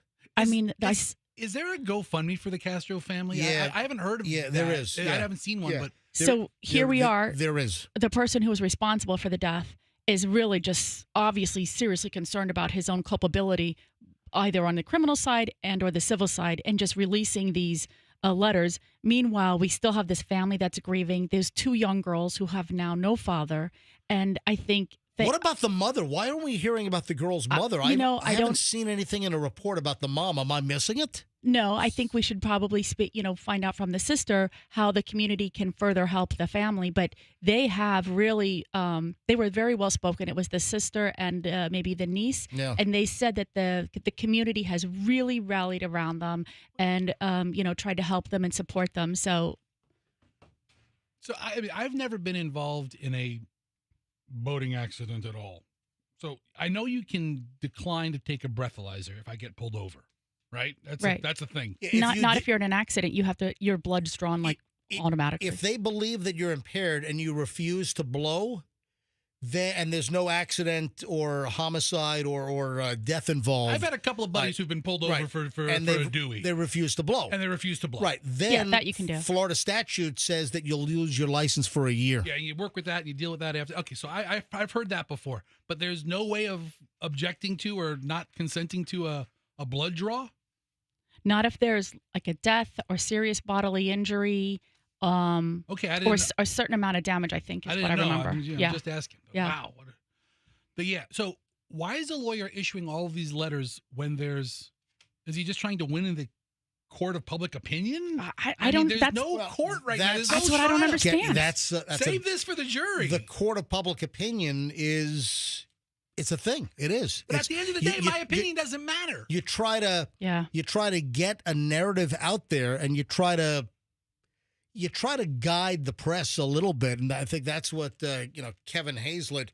I think in this time, too soon, and on the same day, or too close in time to the memorial service, and who's asking the questions? It's the family asking the questions. Just let it go for a little bit. Kevin Hazlett, attorney for bad boating buffoons. Kevin Hazlett put billboards up on US 19, like just his big face, and then like a smashed up boat next to his face. That's it. Yeah, that's a good ad for him. Kevin McBodie face. Up on, but listen, I feel awful for these two girls. I feel awful for the friends and family of Jose Castro. His funeral was Saturday in Clearwater. He was laid to rest. There's just the air of suspicion on a couple of fronts in that they didn't release the boat driver's name at the press conference. It took hours for that to come out, and it should have been announced at the press conference. No toxicological screening. No charges have been filed yet. And just to kind of wrap this up, I don't care. However you slice it, he left the scene of the accident. Well, in my opinion, in my estimation, he left the scene of the accident. And I was having lunch with a prosecutor friend of mine, and she said the same thing. We were talking about the case, and she said lack of transparency breeds suspicion. So very early on, right? The dude left the scene, didn't leave the scene. To what extent he did leave the scene. 3 miles away, though, was where he was discovered. Who knows who else was on that boat? No names were provided. Now there's no talk screen. There's just so many missing facts, but also just not not having anybody be forthcoming with information that was had makes people suspicious. Were the people that were on the boat, and then you had the lady with an 8-week-old baby on the boat, which is insane. You look at the driving history and the boating history and previous deaths and accidents and incidents with this Jeff Knight. Right. It's like I would let him push a baby stroller. Yeah, in a theme park. They had a baby stroller on the boat because there was an 8-week-old. Obviously. Oh my God! Has anybody in Knight's boat been identified? No one. No, but they did provide. So that's the thing. Kevin Hazlett did provide statements from those individuals, but their names haven't been provided. Right? So they're just providing statements, but I don't know, begs the question, what kind of statement are they providing? And why didn't they provide statements that night? Were they already gone off of the boat? Shouldn't they have already provided their true and accurate full statements to the police officers that night? I mean, why are we getting their statements through the defense attorney now? By the way, that's N-I-G-H-T as opposed to K-N-I-G-H-T. They should have had more information that night from Night. Mm-hmm. The first one, the N, the second one, the K. This whole thing just so fishy. Again, it's just the lack of initial transparency. It just, like Michelle said, her prosecutor friend that she just had lunch with said it just breeds suspicion. So who does that fall on? Does that fall in the Clearwater Police Department? Does it fall in the Pinellas County Sheriff's Office? FWC seemed to be the lead in the boating investigation. So, I mean, there's an opportunity for a couple of state agencies to look at their practices, it seems like. Hey, do you remember, shifting gears here, do you remember earlier I said that I had a Sprite hack? Yeah. Why'd you bring up Sprite? Because we were talking about things that are rude but not necessarily offensive, and I brought up the fact that my wife had this wicked belch at the dinner table a couple of nights ago. After sucking down a Sprite. She just drank it too fast, and she's like, oh. I'm like, you okay? She's like, yeah. I'm like, you've never seen two kids laugh louder or faster. They thought it was hysterical. Oh. And but she just had a Sprite, and then you said, you're not going to believe this. I have a Sprite hack. Yeah, I'm sure. All right, so here's the deal. Did you know there's a McDonald's Sprite hack? How do you hack Sprite? Well, people are saying that if you want your Sprite to taste like cotton candy, that you ask for something to be added to your Sprite that they have, I guess, with the McCafe, the little squirt bottles and everything. So here's the deal. If you order a Sprite, and I guess you have to do this inside, that you can't do it on the app because there's not a way to do this. There's no option. But according to the hackers, you go to McDonald's and you order a Sprite, and then you ask them to add 3 pumps of French vanilla syrup. Ooh. And that apparently makes your Sprite taste like cotton candy. So this is the Sprite cotton candy hack, which apparently is a thing. That sounds really good. Why don't you try it? We have a McDonald's right next to us, essentially, on 4th Street. Why don't you roll a McDonald's after the show? Shoot a video, Fester. I got to use a Tampa McDonald's. I have to use a Tampa, then go cross the bridge and go over to the Tampa side and do it there. St. Pete McDonald serves paper straws. I don't do that. Oh, the paper straw crap. Yeah. So, speaking of Sprite, I saw a viral video that's Sprite-centric this weekend as well, although it has nothing to do with McDonald's. Right. Have you heard of jamming tea bags into Sprites? You put tea bag into Sprite, and it gives you like this carbonated sweet tea that's incredible. Are you serious? Oh. Yeah. That's another thing? I saw it this weekend. You take like a Lipton or a Celestial tea bag and jam it into your Sprite? Yeah, and you let it you let it steep, right? That's the right Yeah, steep. You let it steep, and then the Sprite becomes brown. It becomes sweet tea. Essentially, it's just, a carbonated sweet tea, because you already have the lemon lime. And the sugar's already there. Yeah. And so the best iced tea you'll ever have is jamming a tea bag in your Sprite. So you'll learn something new every day. We're very Sprite-focused morning. Yeah, it's very Sprite-centric today. How about that? Yeah. Today's show is Sprite-tacular. All right, so go to McDonald's and just ask for 3 pumps of the French vanilla syrup in your Sprite, and then see if it tastes like cotton candy. A new hack, apparently. What do you say we give away the first garage door opener right now? Let's do it! All right, so if you don't know by now, folks, we're giving away 5 garage door openers for Mother's Day, because when it comes down to it, a recent national survey said that mom really wants a garage door opener for Mother's Day. Rather than the flowers and the chocolates or taking her out to dinner. No. She don't want any of that crap. Mom wants a garage door opener. And you know what? If you enter mom, then mom's going to think about you once, twice, 3, 4 times a day when that garage door goes zzz, zzz, up and down, up and down. So we're teamed up with Banko on this thing, and we're giving away the LiftMaster 87504 garage door opener. This is the top of the line. This is the best garage door opener that LiftMaster makes, and Banko installs. This is a $1,000 prize. Installed, this is $1,000. It's connected to Wi-Fi. You have an app. You can see if the garage is open or closed. If you go to work and you're like, oh, my God, I think I left the garage door open. Check the app. It'll tell you if your garage door is open or closed. You can see a picture of it. You can see the picture of the state of your garage door, because the opener has a pop-down video camera. And if you left your garage door open, you just push the app button, and it closes your garage door from anywhere on the planet. 360. Anyway, this thing's got a 360 light ring. This thing's amazing. I've got these openers at my house. They put these in last year, and they're incredible. I'm a user. This is a testimonial. All right, so we're having a contest, and we're just asking you to send an email in on why mom deserves one of these garage door openers for Mother's Day. Giving away 5 of them every day this week, Monday through Friday. And all you have to do is send an email in. And the email entries, I decided to keep it open all week. You can still send entries in on why mom deserves a garage door opener. It can be a fun story. It could be a sad story. It can be a real story. It can be a fake story. Hey, mom, you can enter yourself. I don't care. So relatives can enter for mom, or mom can enter herself. Just tell us a story. Get our attention. Why mom deserves a garage door opener. And here we are. Holy, Michelle, look at the... Michelle helped with the judging. This is like a 4-page entry. Yeah. This is huge. It's an elaborate, creative entry. But I can't read the whole thing. Yeah, you're going to have to. I can't read the whole thing. You want me to read it? No. Well, then you better hurry up. This take an hour and a half. No. Everybody have a seat now. Get comfortable. I'll read some excerpts, but this is the first winner, and it's long. You got to read the whole thing. It'll take you 2 minutes. No, it will not take me 2 minutes.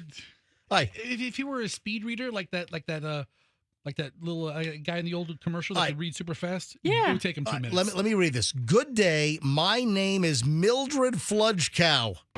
You got to read the whole thing. I'm a happy mother of 2 bustling young ladies, Chauncia and Chauncey. They're good kids, but I can't recall a year I've received anything substantial or any given relevance for Mother's Day. In fact, I typically get back-talked and sassed on any given day, with Mother's Day being no exception. To give a little background on myself, I work about 50 hours a week At a thankless job, I get paid a dismal income, and I sit in a call center that resembles a broken-down bus. If there were wheels, they would have already fallen off. My company keeps telling us for 4 years now we're getting a new call center. Oh, I see what they did there.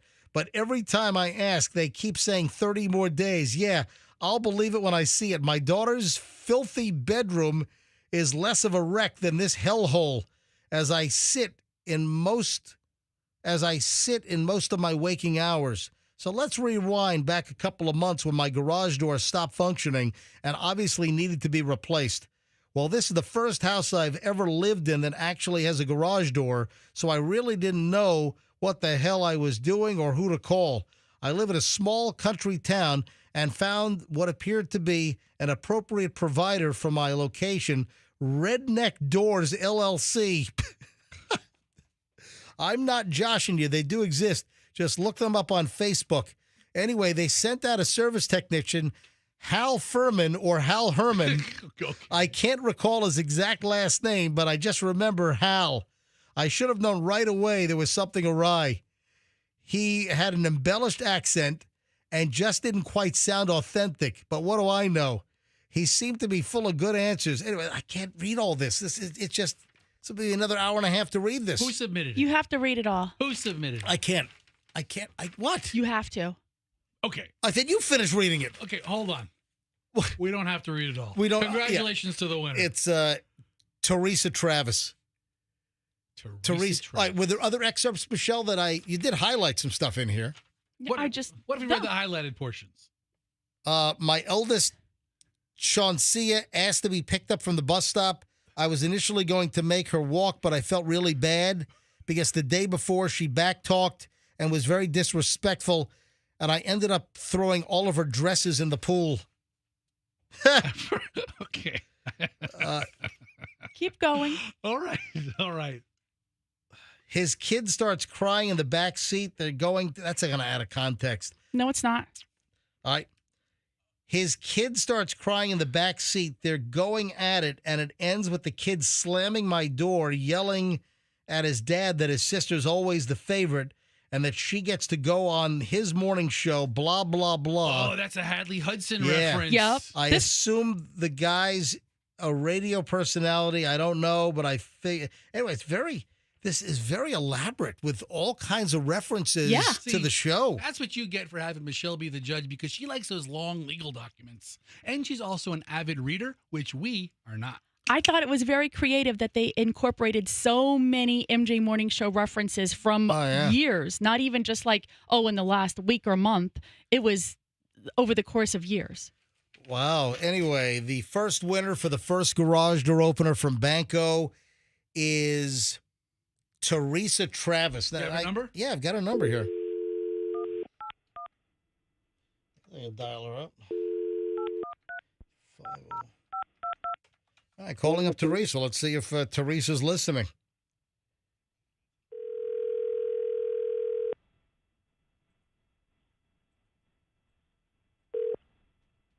Hello?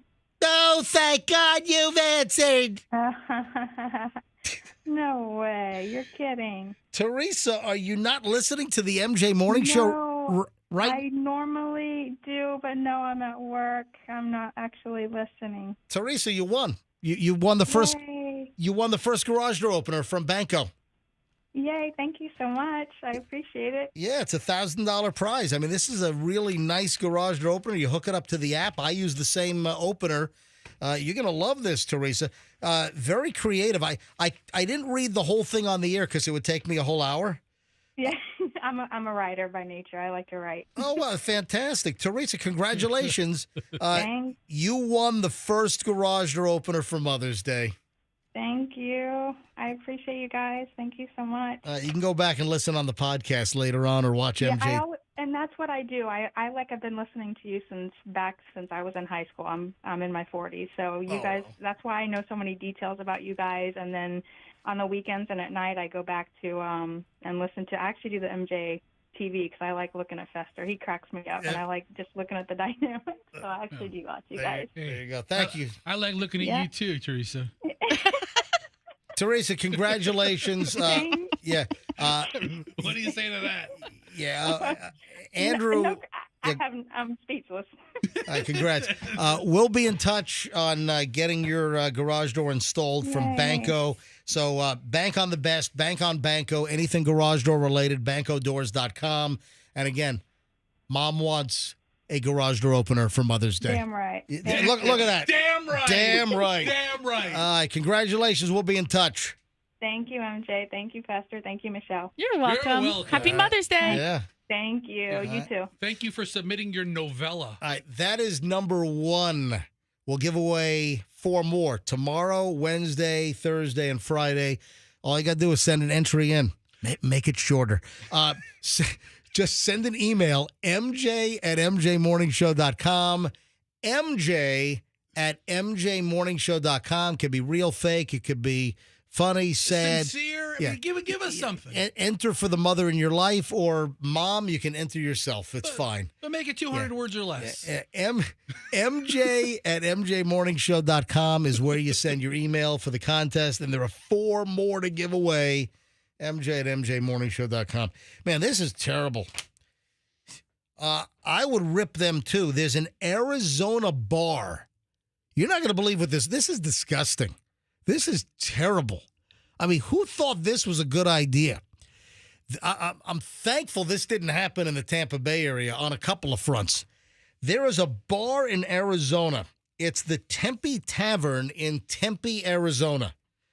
And you know what happens in Tempe, right? Nothing, actually, right? It's like some suburb of Phoenix.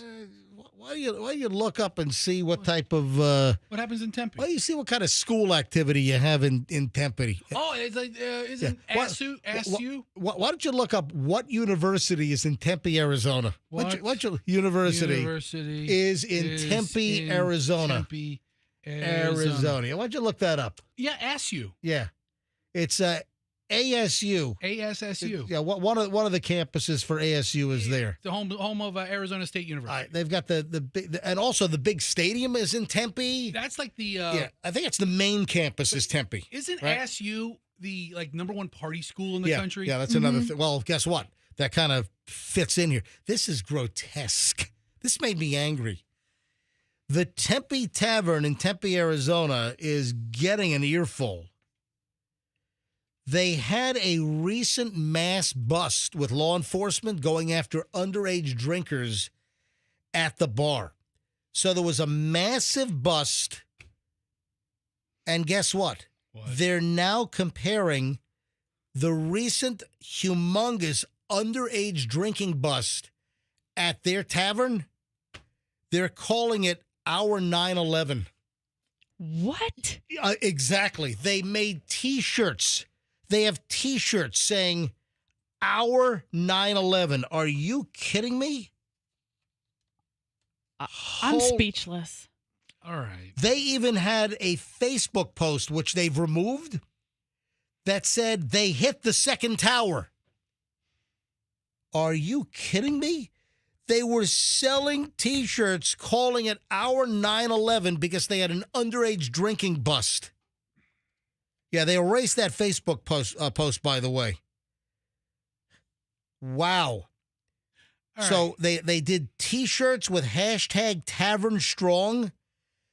On one side, an American flag with our 9/11 on the other side. Are you kidding me? 170 suspected underage drinkers were busted and detained last month at this Tempe Tavern. Can you believe that they would tarnish 9/11 and the horrors of that day? So the most horrific act of terrorism on U.S. soil ever, and they're comparing their underage drinking bust to 9/11? All right. 173 people were nabbed. 163 misdemeanor citations were handed out. The bust was on April 24th, so about 10 days ago. One of the biggest underage drinking busts that Tempe, Arizona ever saw. Yeah. The crackdown targeted underage drinking and sent a strong message. We're watching, said the Tempe, Arizona Police Department on Instagram. So, MJ, you have to understand, and it's not acceptable under any circumstances. Oh, you think? No, well, listen. 9/11 was 24 years ago? 25 years ago? 24? Coming up in this September, it'll be 24 years. Everybody busted for underage drinking. That's like talking to me about Pearl Harbor or Korea. But I was not born anywhere near Pearl Harbor. Right, but it's such an olden days thing. I mean, there are people that think 9/11 happened generations ago. I was born nearly 30 years after Pearl Harbor. Right, but it's that kind of thing where But I still understand the historical value and the horror of that day, the number of people that died at Pearl Harbor. I didn't have to be of that era. I didn't have to. This manager of the Tempe Tavern doesn't. Yeah. You have a 23-year-old manager. 9/11 seemed like forever ago. Oh, it's so devastating. That's what happened to us. It's devastating. You still know what's acceptable or and what's don't. Well, then the guy's a friggin' moron. Yes, he is. Or whoever it is. But there's everybody being born now from 2004 and on. Right. By the way, 9/11 happened forever ago. The Tempe Tavern went on to blame the Facebook post on a younger staff member who didn't appreciate the significance of 9/11. That's exactly right. But that was the that was the Facebook post. What about the T-shirt? What about making and selling T-shirts? Was that also unbeknownst to the owners and management that a young staffer made a T-shirt that said "Our 9/11 Tavern Strong"? Underage drinking bust? They are really seriously equating and comparing it to 9/11? Yeah, the 23-year-old managers I understand how they got to it. It's never acceptable. But listen, there's a lot of people where this is so long ago. This is before their lifetime. I'm sorry. Historically, you should know it. This should be taught in schools, which it is. All right, there's no excuse for that. I'm with you. I'm sorry. I'm not jumping on the bandwagon that, the person was born after 9/11, so they really don't appreciate the full gravity of the situation. BS. We're not asking you to jump on a bandwagon. I'm just trying to give you both sides. Unbelievable. Hey, Michelle, we're still working on vacation for summer, right? Yes, we are. All right, so this could be the last time that we as a family in our entirety might be able to vacation together, right? Yeah. I mean, we just don't know about the kids moving forward, right? Yeah. So. Well, Chloe's going to start law school in the fall. Yep. So coming up, Chloe's going to go to law school. Julian starts his junior year at NYU Tisch Film School. Yep. And it turns out that Chloe is home all summer until she's going to head off to some law school in August. Yeah. And Julian's going to be home for the summer. So we do have an opportunity to find the time in,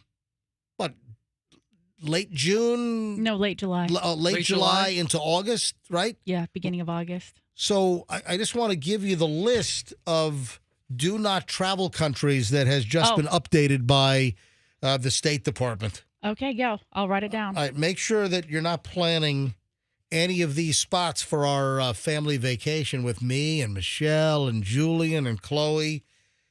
By the way, do you have any ideas on what you want to do? Yeah, you were very kind. You let me go to the Philippines and go scuba diving back in March. I'm highly appreciative for that. Is this going to be like a worldwide trip or like a Tempe, Arizona trip? We don't know. I said to Michelle, this is fully within your purview right now. I said to Michelle, you pick it. You pick it, you design the trip, the itinerary, wherever you guys want to go. Michelle, you're in charge. You pick it. I'm along for the ride. All right? No, I already told the kids to pick it. All right, so I defer to them. Well, you missed a real opportunity to have a listener contest. Pick MJ, Michelle, Chloe, and Julian summer vacation. Where in the world should MJ go? With the family. Yeah. All right, so please make a note of these locations. All right, tell me where we are not going. This is the list of do not travel. I'm writing it down. These are the highest U.S. State Department warnings. These are level 4 threats. Do not go. Are you ready? Yes. North Korea. We're not going to North Korea. Okay. And that sucks because summer's really the time to go to North Korea. Yeah. Burkina. Now, I've been to the DMZ. Right. I've been to South Korea, and I've technically stepped foot in North Korea because I was on the DMZ and I was in the DMZ area. I was in the negotiation house. So I technically walked to the other side of the room, and I was technically in North Korea. So I can say I have been in North Korea. And the irony is Kim Jong-un was laughing at your hair. Right. So, Michelle, North Korea is off the list. Right. Burkina Faso in Africa. Yep, not a good place. Oh. Yemen. Yeah. Oh. Yeah, I don't think we want to go on the Houthi boat tour in Yemen. Yeah. So no Yemen. This is kind of disappointing because I was kind of thinking Iran would be a great summer vacation. They say it's beautiful. It's beautiful. Summertime. You want to talk about a hot summer. Summer in Tehran. They have a lot of frosty, fruity drinks there in Tehran. All right, so Iran's on the list. South Sudan, cross it off the list. Syria. Yeah, cross Syria off the list. The Democratic Republic of the Congo. Yep, don't go. You know what? This is a shame. Afghanistan is on the do not travel list. Say what? Yep. Yeah. No Afghanistan. I have a buddy who saw Afghanistan, but he was running alongside a tank, and he said you're not missing anything. No Taliban tourism for us this summer in Afghanistan. Lebanon, don't go. Central African Republic, Belarus, Iraq, Ukraine. Yeah, we're not going to go. We're not going to go to Ukraine. We're not going to go to Kyiv. Venezuela, don't travel, level 4. Oh, you know what? Haiti. What? Yeah, Haiti is a gang-ridden, bullet-riddled. That's so unfortunate. Gang disaster. Yeah, you don't want to go to Haiti right now. I mean, they're shooting at our airplanes. You got Spirit Airlines, American Airlines. Remember, they've canceled flights there because they were getting shot at. Yeah, it's part of the ride. Part of the experience. All right, hold on. I'm looking at TripAdvisor at the 10 best hotels in Port-au-Prince. Yeah. And you could get them for a really good rate. Yeah, there's number 4 with a bullet right there. Yeah. All right. So, Venezuela, Haiti on the list. Libya, no Libya. We're not going to Somalia. Oh, Russia. Russia's level 4. Well, because they'll kidnap you. Yeah. They'll kidnap you, hold you on spy charges, and then try to get some other like Russian oligarch out of prison with some kind of prisoner swap deal after they hold you and detain you and make your life miserable for 2 years. Nah, she doesn't play basketball. She'll be fine. Burma. I also don't smoke pot. Yeah, I was about to say, don't try to smuggle things. Don't mess with Russian TSA. Don't go to Burma. Don't go to Mali and Sudan. That rounds out the do not travel list. I don't think any of those locations or destinations were places that I suggested for the kids. So what are you thinking? I mean, have you or the kids? Have you? Oh, it's a very widespread, buddy. You don't even want to go Could you there. give me a couple of ideas? Okay, one of them said Ireland. Right. Hold on. Who wants to go to Ireland? I think Julian.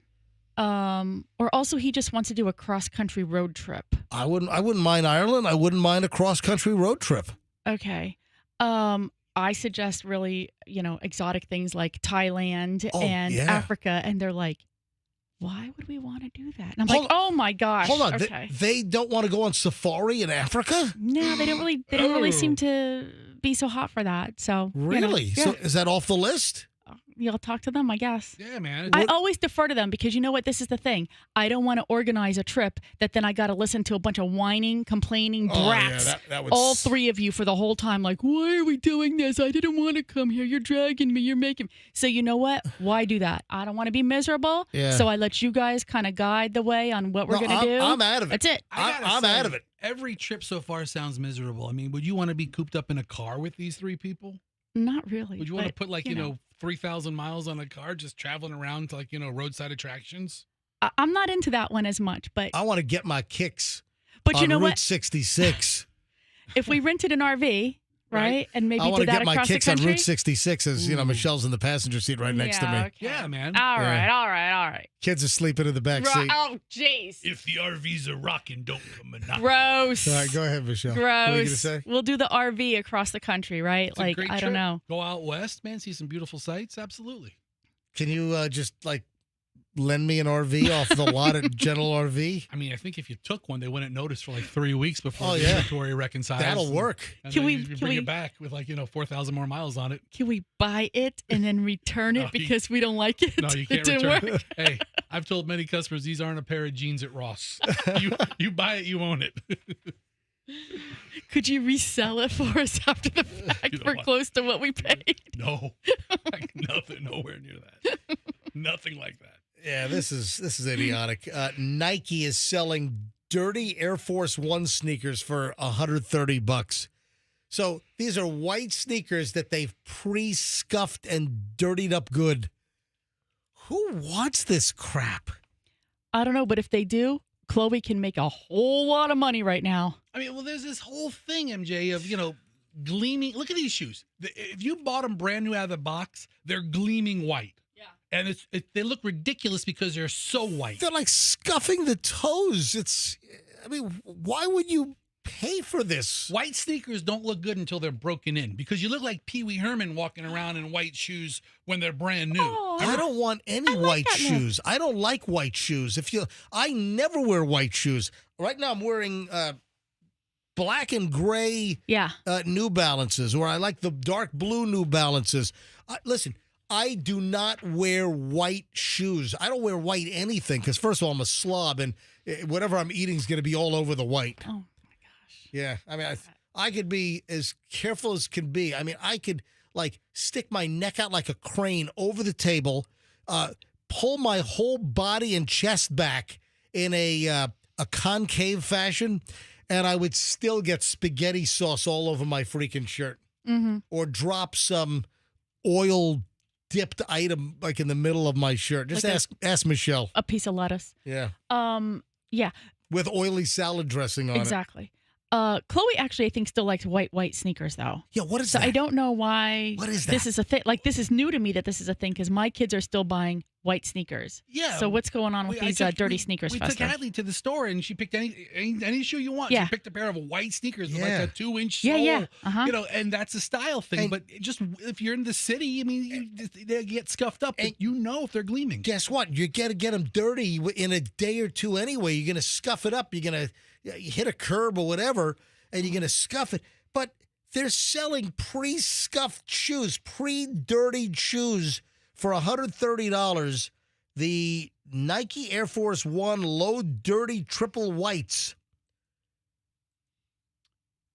What? They arrive looking used. Yuck. It's a look. But hold on, this is weird. So they arrive looking used, but then they claim that the more you wear them, the cleaner they get. What?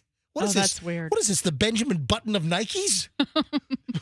What is Those shoes look brand new. I've had them for 6 weeks. What is this? They're aging backward. My God. According to Nike, the dirtiness is merely a scratch away texture that wears off. Oh, because it's like they're digitally screen printed onto the exterior of the shoe as it wears off. That color wears off, and there's clean stuff underneath. I don't get it. What kind of gimmick is this?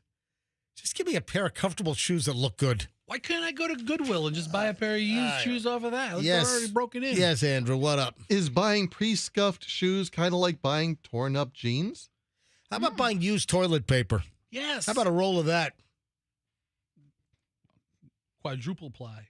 Okay, that's disgusting. Yeah. Anyway, Nike with their latest gimmick.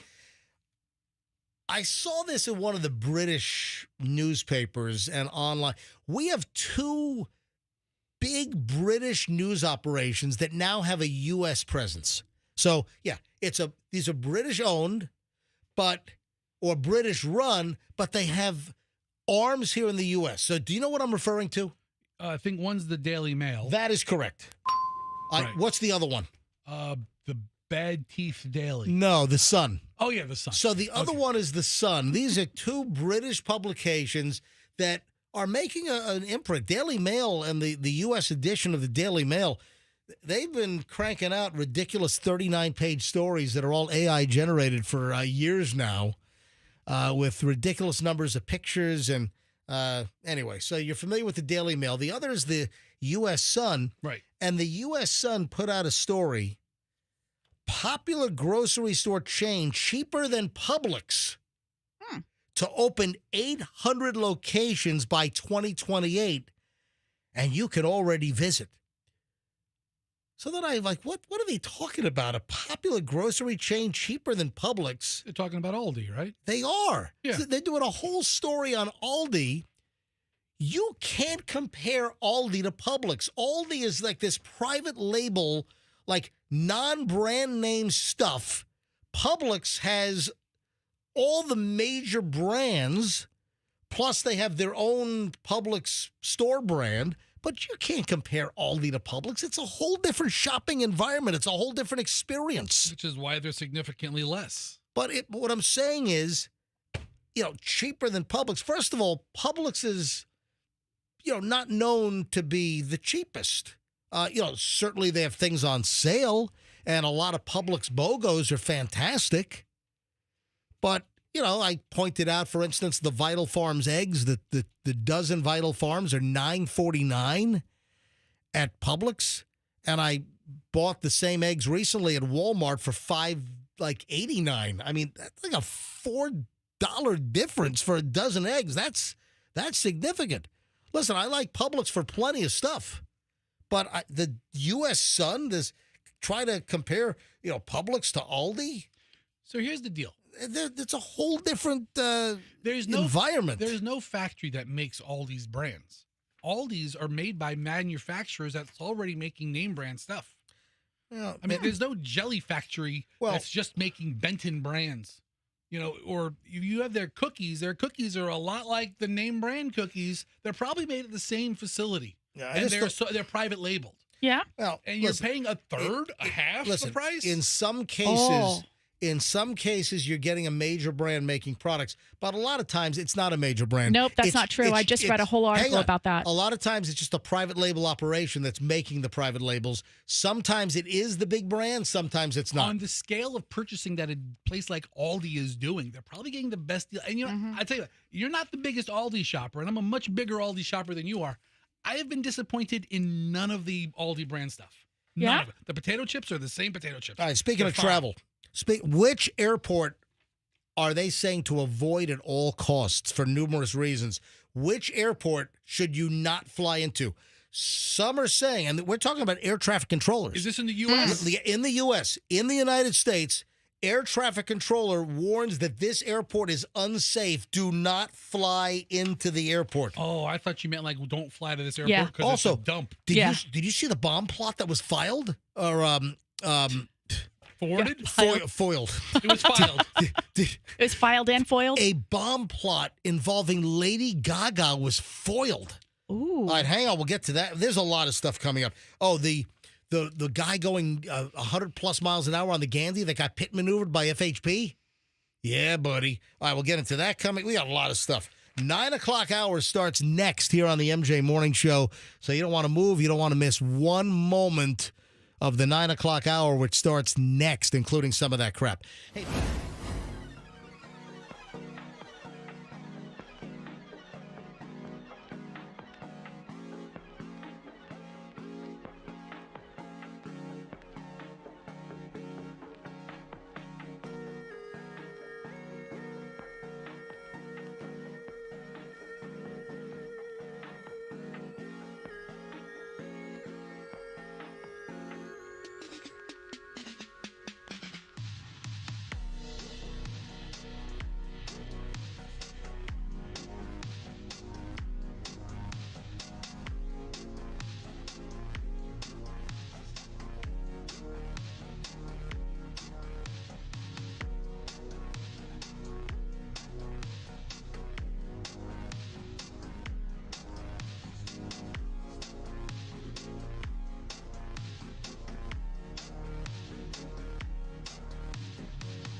It is 9:01. It's the MJ Morning Show. The 9 o'clock hour has arrived. It's the final chunk of the MJ Morning Show. Final hour. Actually, 2 more chunks to go, but the final hour. We'll do the Cash Kitty again at 10 a.m. So we had the Cash Kitty at 8. The Cash Kitty's coming up again at 10 a.m.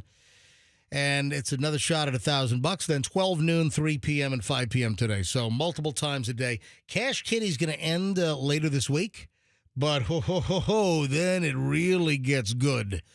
We're teaming up with the Kemp Law Group. We're going to give away $40,000 in cash beginning a week from today.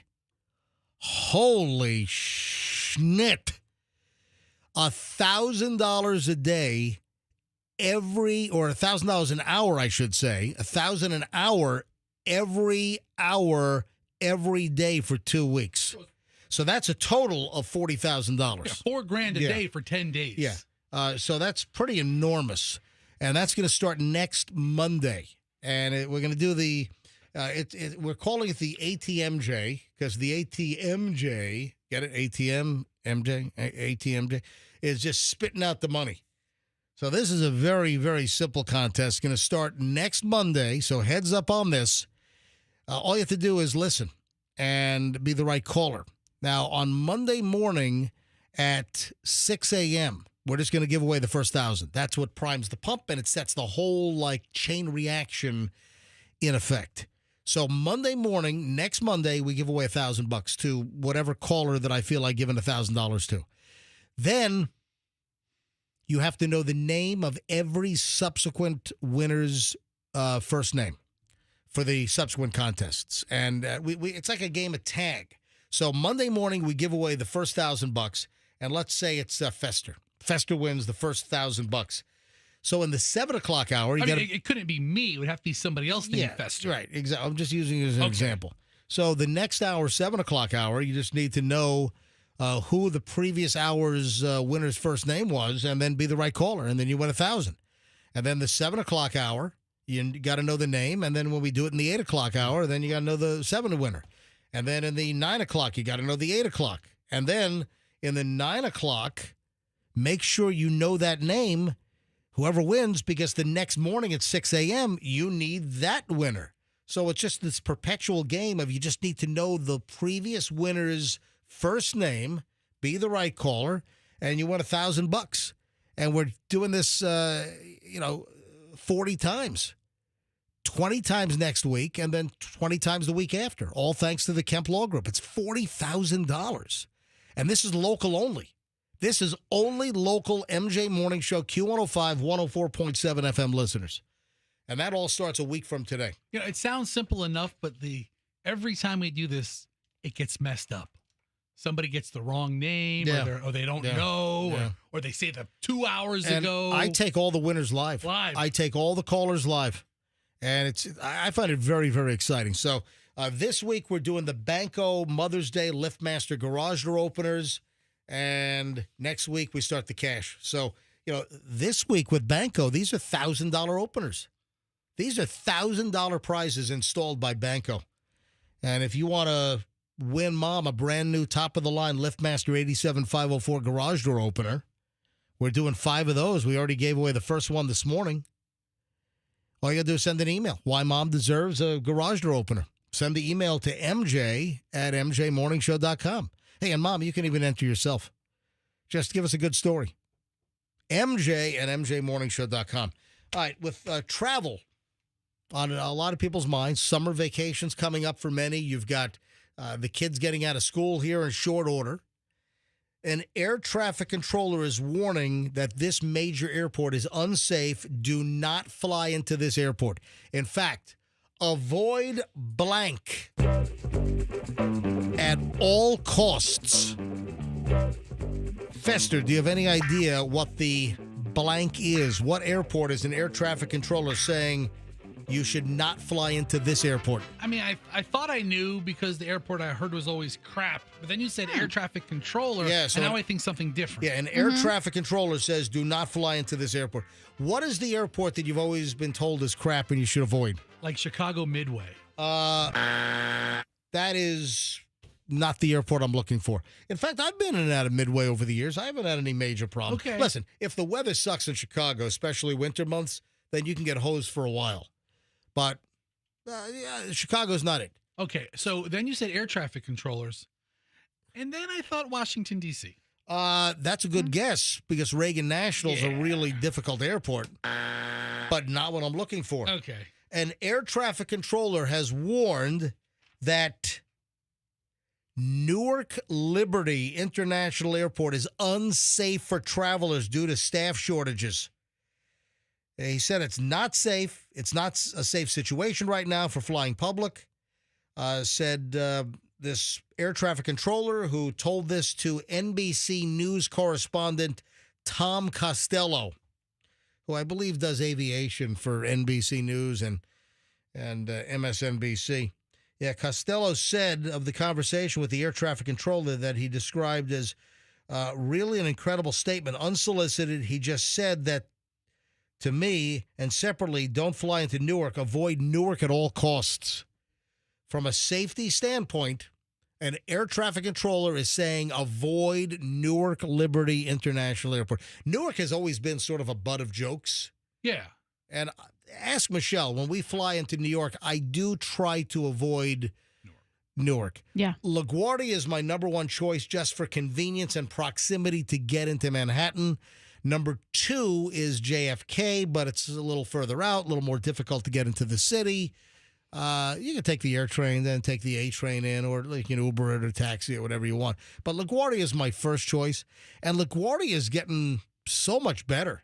I mean, the multi-billion-dollar improvements at LaGuardia have been tremendous. The new terminals are, amazing. But Newark is one to avoid, so just think about that. When we fly to New York, I try to avoid flying into Newark. Oh, and speaking of air travel, a pilot's wife is making a recommendation that women should stop wearing this item to the airport. And this item apparently is something that the TSA hates. Hey, if you're TSA, if you're listening right now, if you'd like to comment on this, not in an official capacity, but if you're a TSA officer and you are listening right now, phone us up. You can be anonymous. You don't have to give us your name, your badge number. You don't have to tell us even where you work. I mean, there are multiple airports around where you could work. So if you're a TSA agent, love to hear your comments on this. A pilot's wife, very frequent traveler, says that women need to stop wearing this to the airport on the plane, as this can get you held up at TSA. Common item, the pilot's wife, who's known as Travel Tips by Lori on Instagram, advised wearing a long or billowing dress as you pass through TSA. Yeah. Wear just pants and a shirt, and if you want to change into your long, flowy gown, do it on the other side. Just go to the ladies' room or go to the family room afterward. Or these days, just change in the freaking terminal in front of everybody. Who knows? No, but she says that the long, flowy dress is problematic. Lori says do not wear a dress through the airport security for these two reasons. First, she says the pocket of air a flowy dress makes could cause a dense area to show up on the machine that they can't see through. All right, so that's going to be the body scanner machine. Really? Yeah. The machine can't see through air. Well, apparently she says the long dresses. Hey, any TSA folks listening? 800-990-1047. Any thoughts on this? Do you agree with Lori, the frequent traveler and wife of a pilot? So what do Amish people do when they travel? You agree with Lori, yes or no? 800-990-1047. That's 800-990-1047. Love to hear from you if you are TSA. Do you agree? If you want to remain anonymous, that's fine. Want to use your first name? That's fine. We don't have to give you the location. We don't have to say where you work. If you're TSA or, even former TSA, what do you think about travel tips by Lori telling women, do not wear a long, flowy dress? A nightmare. Saying that you have to go through additional checks many times. And then the second warning is a flowy dress, in my opinion, should be packed. Then you don't need to worry about it brushing against a seat in boarding that has pizza sauce stains and spilled coffee stains, or a seat in the lavatory. Mm. Yeah, so a couple of hot tips from Lori, the pilot's wife traveler. I have to say that list is a little bit of a disappointment. Mm-hmm. Michelle, I don't know if you've ever worn a long, flowy gown, almost like an apparition on the hill. Yeah, not on a plane. If you go to Afghanistan this summer, you're going to wear one on the flight home. Yeah. No, I like to be comfortable on the plane. Yeah, I thought it was going to be something better, like, body piercings or something. Let me tell you what I saw yesterday. So I'm flying back, as you know, because I did post the video of the man on meth who ripped the door off of the tram at Tampa International Airport yesterday. Oh, we know you were flying. Yeah. The, Airside A, the only working tram, was out of service yesterday because a man on meth ripped the door off the tram. I did put an asterisk by the headline, and that story might be just slightly embellished for comedic purposes and hits on my Instagram. The door just might have been off the tram because they were servicing it. Yeah, just scheduled maintenance. Yeah. I mean, it's a good time to do it, right? 7 a.m. on a Sunday morning? I don't think it was scheduled. I think you probably want to do this at overnight hours, like 2, 3, 4 o'clock in the morning. I'm thinking that this was an unscheduled stop. No, but the door is off the tram, and the tram's out of the station. It's like right outside.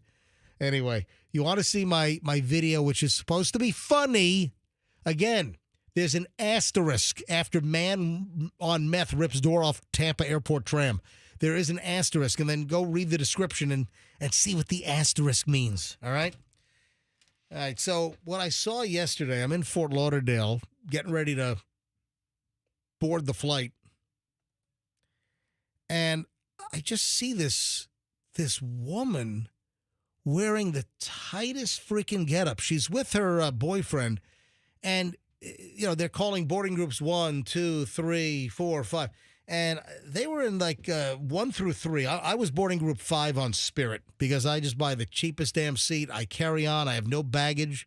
I have the personal item size that fits under the seat. I go for the cheapest damn ticket for a 38-minute flight.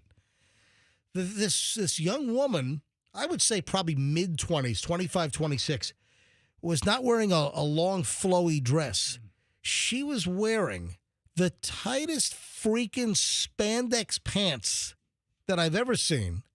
Then she has her whole midsection showing, and she's just wearing a tight sports bra.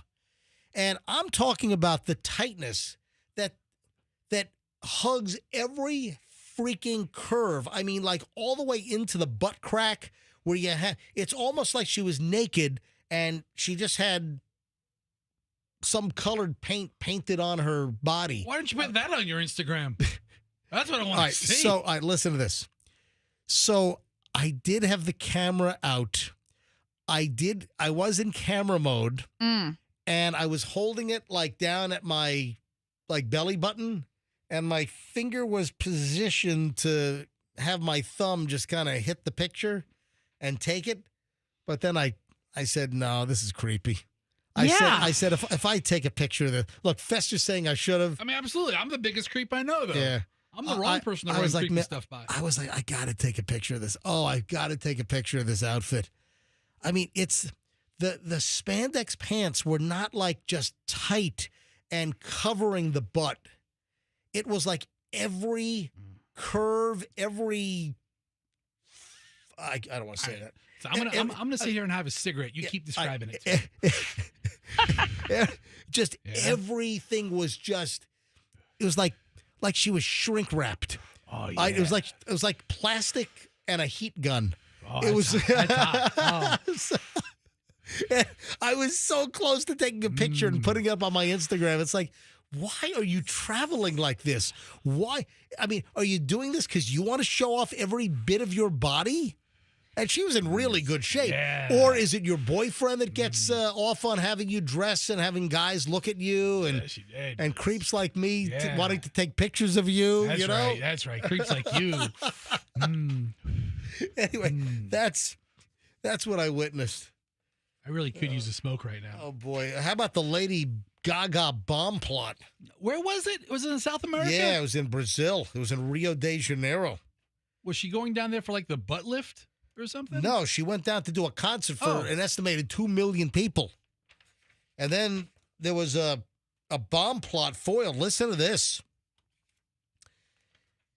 Police in Brazil claim they disrupted a violent plot to detonate explosives at Lady Gaga's record-breaking free concert that drew an estimated 2 million fans in Rio de Janeiro over the weekend. According to the Rio State Police, 2 people were arrested on Sunday in connection with the alleged planned action, which was reportedly planned by a radicalized group that promoted hate speech against the LGBTQ plus community.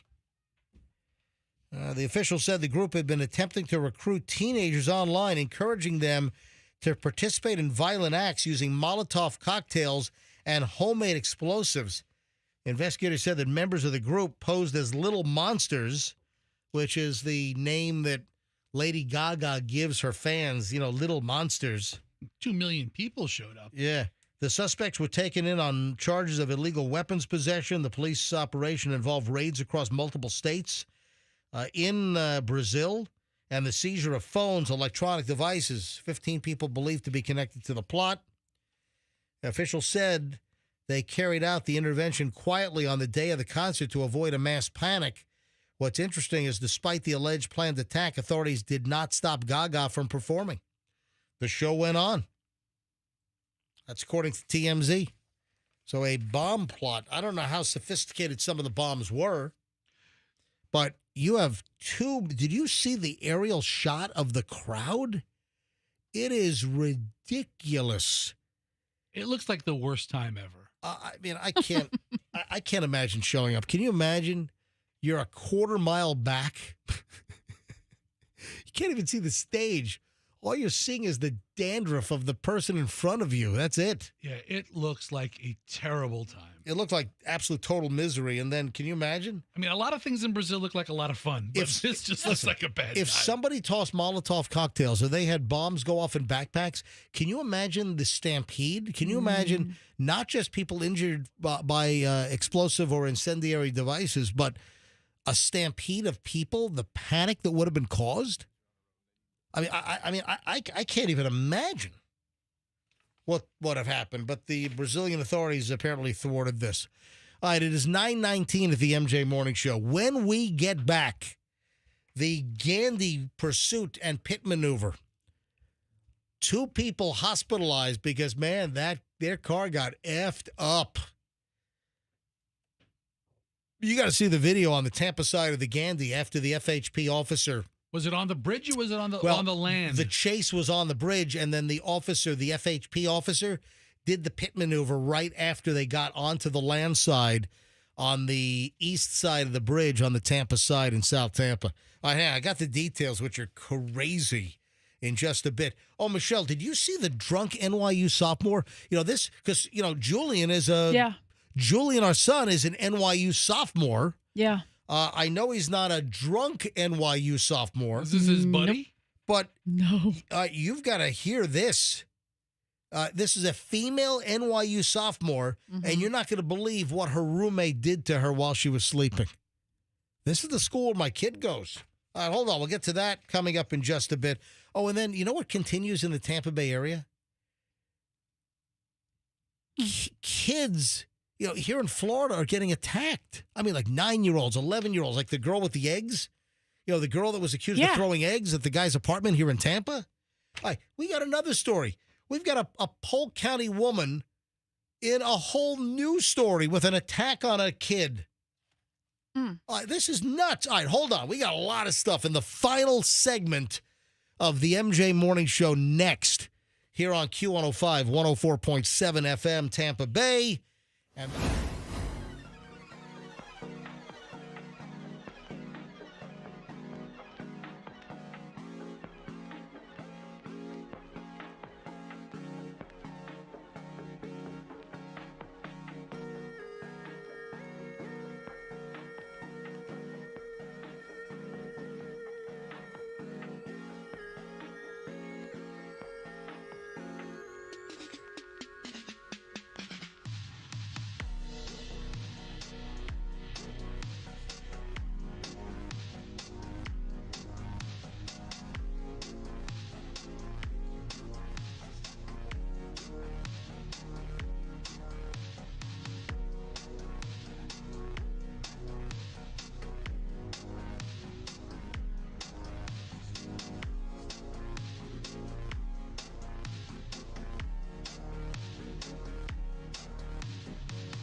We don't play like Mexican hat dance music on Cinco de Mayo.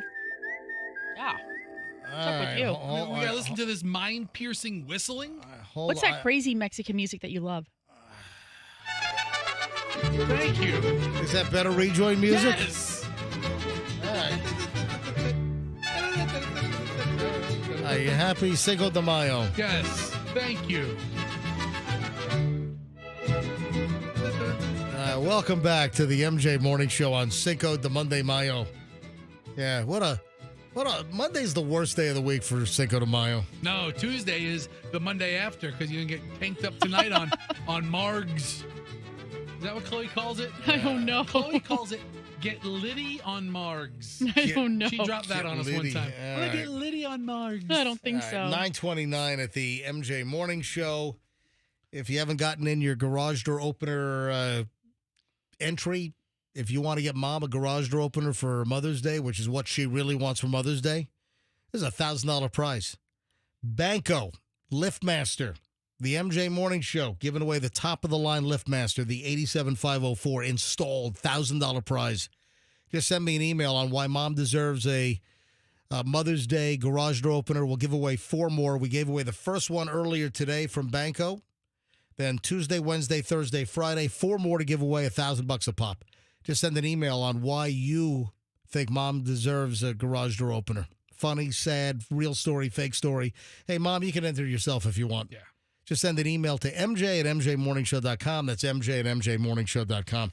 All right, we have the Gandandy Bridge incident. Holy crap. Did you see the car? I think I saw you looking at the video. Just a piece of twisted steel. Yeah, it's tremendously lucky that they weren't killed. You look at that car, and the fact that the 2 people, the driver and the passenger, survived is amazing. But what a menace to society. What a menace. Driving that speed on the Gandandy and then trying to flee from a trooper, that's going to buy you a pit maneuver. So I have the narrative from Sergeant Steve Gaskins, the Florida Highway Patrol Public Affairs Officer. And the email came out yesterday at noon. May 4th. May the 4th be with you. May 4th at 1 a.m. yesterday early morning. Let me read the narrative from the trooper. An FHP trooper on routine patrol along the Gandandy Bridge overnight observed a Toyota Supra traveling at 93 miles per hour in a posted 55 mile per hour speed zone. The trooper attempted a traffic stop and the driver fled eastbound on the bridge at speeds exceeding 100 miles per hour. The trooper conducted a successful pit maneuver at the east end of the bridge at which point the vehicle rotated onto the shoulder, collided with a light pole, and caught fire. Fire. The driver, 31-year-old Brandon Ramnarine, more like rammed the light pole, more like got rammed by the FHP with a pit maneuver. Brandon Ramnarine of Tampa, charged with fleeing and eluding at high speed, suffered non-life-threatening injuries and was transported to an area hospital for medical care. I have to say, Ram Marine is the most appropriate name because it was right by the water. Yeah. And No. It's Ram Narine. It's not Ram Marine. Oh, then it sucks. It's Ram Narine. Oh, Ram Marine. So he was taken to the hospital for medical care. A passenger traveling in the vehicle, a 32-year-old Tampa man, also suffered non-life-threatening injuries, was also transported to an area hospital. You ought to see this vehicle. It is horrific. So the FHP officer obviously successfully pit maneuvered the car, spun out, went off onto the shoulder, and then smashed into a light pole. Hey, Michelle, we ought to take the Gandy home. What? And just see if we can see the smashed over light pole. Well, actually, it looks like the light pole might still be standing. Yeah, the light pole won. Yeah. Oh, my Yeah. God. Oh, you know what? It was a concrete light pole, it looks like. Oh, my God. Look at that car. The car is, if someone showed me a picture of this car and we played a game, Yeah. Survivor or no Survivor, I would have lost. Yeah. I mean, this car is obliterated. I mean, this is post-fire. Look at that steering wheel going completely wrong direction. The steering wheel is facing out toward the passenger door. I mean, you could probably scrap a couple of these Supra rims. Oh, there is not much to be salvaged from this. Here's what I want to know. What about his car insurance? Are you covered if you flee from the cops? If you're going 93 miles an hour, a FHP trooper tries to light you up, and then you flee, you hit the accelerator, now you're doing over 100 miles an hour. Yeah. And you get pit maneuvered as a danger on the road to other unsuspecting motorists. And you spin out, you hit a light pole, the car catches on fire. The car is a complete shredded, total ball of loss. Does your insurance cover you for that? So, are you covered for getting pit maneuvered by the cops by fleeing them at 100 miles an hour plus? That's a great question, and I have to admit I never really thought of it. Is your claim paid or is your claim denied? Being involved in a car accident while committing a crime, such as being a getaway driver or a robbery or burglary will undoubtedly lead to your claim being denied. Well, there you go. Where are you reading this from? From the Google AI result. All right. Select quote. There you have it. Here, how illegal activity impacts your auto insurance claims. Yeah. I'll believe select quote. They do a lot of insurance. So, listen, a Toyota Supra, aren't they kind of expensive? Yeah. Don't they have a little zip to them, MJ? Michelle, look up the retail price. Yeah, Toyota Supras are fast. Do you think they did a talk screen? I had a 94 twin turbo, which I should have held on to because those cars are going for a fortune. All right, so Toyota Supra's GR Supra. Yeah, right? they start at $56,250. I'm sure if you get the top engine, I'm sure you can get into the nicely equipped mid-60s, 70s. Yeah, I was going to say there's one for how much is that? The premium is $65. Yeah, I would think you could probably get more expensive than that. So a $75,000. I don't know. I don't know. Yeah. Listen, I haven't been in the market for a Toyota Supra for a while, but thank God. I had an old one. And I had a 94, and that thing was a rocket. 6-speed manual. What do you mean, thank God? Michelle didn't like my Supra. Yeah. It's not built for people of our stature, Esther. What do you mean? He's perfect height for it. I couldn't. Yeah.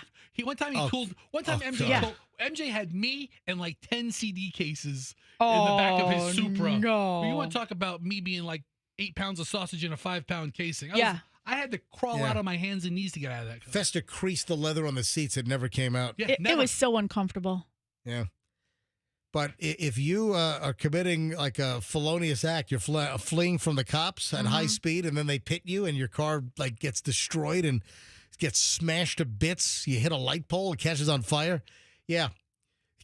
Flow from Progressive is not covering that. Yeah, who's the guy from State Farm? Jake? Yeah, Jake from State Farm is going to give you the middle finger. Tell you to get the hell out of here. Yeah, that's a crazy story. Wow.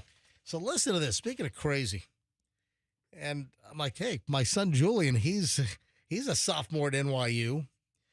This is horrific. This is vile. Inside an NYU dorm, and that's exactly where Julian is. Julian is in an NYU. Is he in school now, or is he? I don't know. It's a little after 9:30 in the morning on a Monday. He might be sleeping. Let's get up, J-Dog. I'm going to call Julian right now. I want to know if he's heard about this story. I saw that story. It's so disgusting. I know. Wait till you hear this. Calling Julian. Hello? Hey, hello. Can you hear me? Yeah, I can hear you now. All right. Now it's working. Yeah, Julian's dorm's got this weird deal. Is like he'll pick up and you don't get audio for like a couple of seconds. All right, so Julian, are you aware of the NYU dorm story, which is kind of vile? I was listening earlier. Oh, geez. Come on. Julian, your phone's breaking up now. Hello? Yeah, all right, it's better now. All right, so this apparently happened to a student that's in your school, a sophomore at NYU Tisch School of the Arts. Vile incident in an NYU dorm room. NYU sophomore Eloni Belcher claimed her room. Any relation to Charlie Belcher? NYU sophomore Eloni Belcher claimed her roommate urinated on her as she slept in a shared dorm inside the Broome Street Residence Hall. Well, I don't know how they were doing it, but in Broome Street they have these vent gaps where the ceiling doesn't go, all the way. Sorry, the wall to your room doesn't quite reach the top of the ceiling. Right. So depending on if they were, you can kind of do mixed gendered, maybe art game. All right, listen to this. Your phone's breaking up. Yeah. The Tisch School of Art student told the New York Post that she was roused from slumber shortly before 5:30 a.m. by her allegedly inebriated roommate who was squatting over her and peeing. Are you kidding me? It was horrible, said Belcher, 19. I thought we were friends. As she realized what was happening, Belcher went to block her face with her arms, at which point her roommate proceeded to pee on her arms. Ugh. Oh, my God. That's just so disgusting. I don't think Pedro and I have peed on each other yet. Pedro that's good to hear. Thank you. Yeah, Pedro is Julian's roommate. I have to admit, I like how you qualified that with yet. Well, Julian's moving out. I mean, hey, you never know. Well, you only have like 48 hours, buddy. Yeah, we only have 48 hours left. The Michigan native at NYU on a full ride scholarship. Oh, my God. Julian's on a 0 ride scholarship. Said she fought the overwhelming urge to retaliate against her 20-year-old roommate. I knew if I did anything to hurt her, even something in the moment, I would receive the brunt of the punishment. I know that if you get into a fight on campus, everyone involved gets punished. The roommate urinated on her clothing, bedding, mattress. My God. They made me move to a different room inside the same dorm when she asked for temporary housing. I asked why I had to move. Why don't you move out the pisser? Yeah. Yeah. No, it would be face to face. Julian, your phone is breaking up. Sounds like somebody urinated in your phone, Julian. Probably. It would be face to face immediately. My God, but then she was worried that she would get in trouble, that she would have a disciplinary action taken against her. I would think that if someone's peeing on you in the middle of the night, that if you lash out and punch them, you should be immune from any kind of action against you. In fact, you see what they did? They made the girl who complained move. Yeah, so if she punched the other girl, she would probably be brought up on, some type of charges. Yeah, maybe some type of disciplinary they charges. don't. No, they go with the complainer. That's the person who gets, kind of like punished in this situation. The reprimand, yeah. It's unbelievable. Mm-hmm. I mean, can you imagine you're awake in the middle of the night and your roommate's peeing on you? No, I can't imagine. Oh my Thank God. you. No, no. First of all, I can't imagine. I'll tell you right now, Little Tinkle never killed anybody. Oh, Esther. Hose it off. 98% water anyway. So then Belcher learned from school officials that they hadn't even started an investigation into her claims. Yeah. Well, then it makes the New York Post, so I'm sure there's an investigation now. That's unbelievable. Yeah. Well, that's why you never drink water before you go to bed. Oh, Fester. You know, Julian is in a dorm room with, 1, 2, 3, what do you have, 5 in your unit? Yeah, we have 5 total. 4 of us are friends. And then you have an outlier. The 5th guy, didn't he do some crazy crap in your dorm room? Yeah, halfway through the school year, while we were all gone on winter break, he thought, oh, I guess we're, like, moving out. Meanwhile, like, we still have a huge TV, the PS5 is here, there's a rice cooker, like, we have so much stuff here. During spring break, During winter break while you were gone for 3 weeks. Winter break. So winter break. During winter break. That's like a month long, Yeah, right, Julie? it was like, when was it? What were the dates? It was, like, December 20th to, like, January 20th. All right. So winter break, the 5th roommate decides he's just going to start throwing everyone's crap away. Threw away pots and pans and cookware. And didn't you guys sort of ascertain that he didn't want to do the dishes, so he just threw all of your stuff away? That's one of our theories. But, like, it was, I mean, well, no. Just the thing is, like, I got a bunch of stuff from a friend who went to FIT who, like, dropped out. So I got a bunch of, like, her free, like, bowls, forks, a bunch of silverware. And the weird thing is, only the little silverware of mine was thrown out, like not the big stuff. So What kind of restitution did this crazy roommate make after throwing away all your stuff? Did he pay you? Yeah, I got Venmo'd like $75. Oh, God. All right, Julian. But it's still a pain in the butt. All right, I only have like 48 hours left. All right, well, that's right. Julian's moving out on, Julian will be back on, what, Thursday? Yeah. Yeah, maybe I'll just pee on his bedding. Yeah. So, Julie, after tomorrow, when you guys, break for summer, right? Are you ever going to see some of these guys again? Well, I mean, I'll see my 4 friends, but Yeah, not this not the 5th one, no one Yeah. wants anything to do with this other roommate. Like this guy had a habit of bringing his lady friend over, All right. and in their common area on the couch. That's fine with me. Oh, sexy time. Oh, that's terrible. Yeah. All right, Michelle, you're not going to be here, what, Wednesday and Thursday, The rest right? of the week. Yeah. I'm out the rest of the week. No, you'll be here Friday. Community couch. Yeah, Michelle will be here Friday, but Michelle has to fly up and help Julian move out of the dorm. So you're doing the show tomorrow. I'm taking you to the airport right after the show tomorrow. You're up to New York to help Julian, and then you'll miss Wednesday and Thursday's show, and then Michelle's back on Friday. All right, Julian, I got to run, buddy. All right, bye. All right, so long. I don't know what's going on with the kids. I mean, why are people throwing things and attacking kids? It just seems like there's more occurrences being reported about this. We have the 9-year-old that was, threatened for selling, cookies? Candy, cookies, whatever. He didn't have a confrontation with that girl, but he put a very vile Facebook post. Right. That was in, Clearwater? That was, I thought it was Riverview or something like that. maybe it was Riverview. So local guy puts up a threat that he should have, shot like this 9-year-old girl selling things door to door? Bunch of really racist stuff. Then we had the 11-year-old in Tampa that was attacked because some nut job thought that she was throwing eggs at his apartment, and the guy runs out and tackles and holds the girl to the ground. I mean, we just had a series of these. Listen to this now. A Polk County woman threw a can of soda into a man's van at the gas station, and it hit a toddler in the back seat. What the hell? A Polk City woman is accused of throwing a can of Pepsi into a man's van at a gas station. A 3-year-old strapped in the back was hit with the can.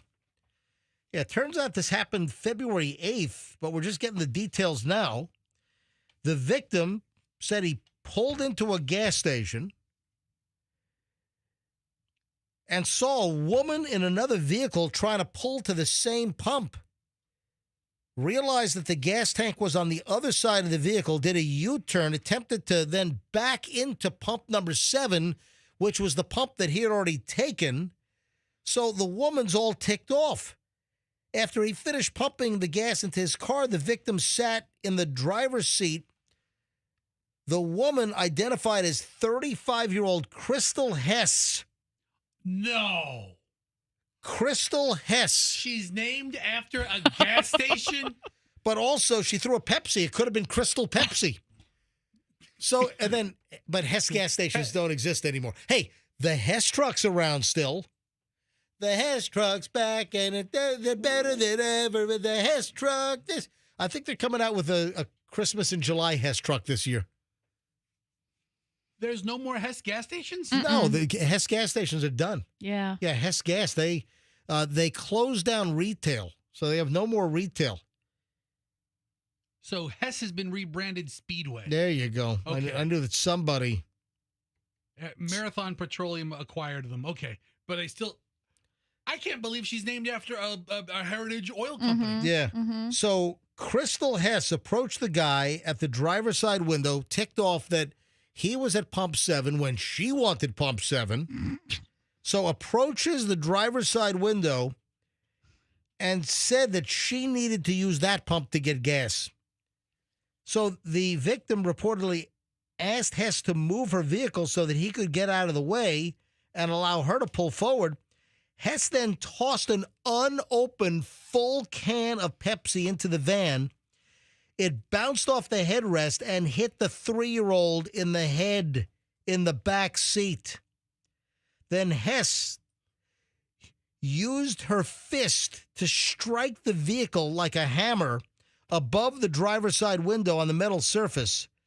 A house key was also held in her fist, causing gouge marks on the van.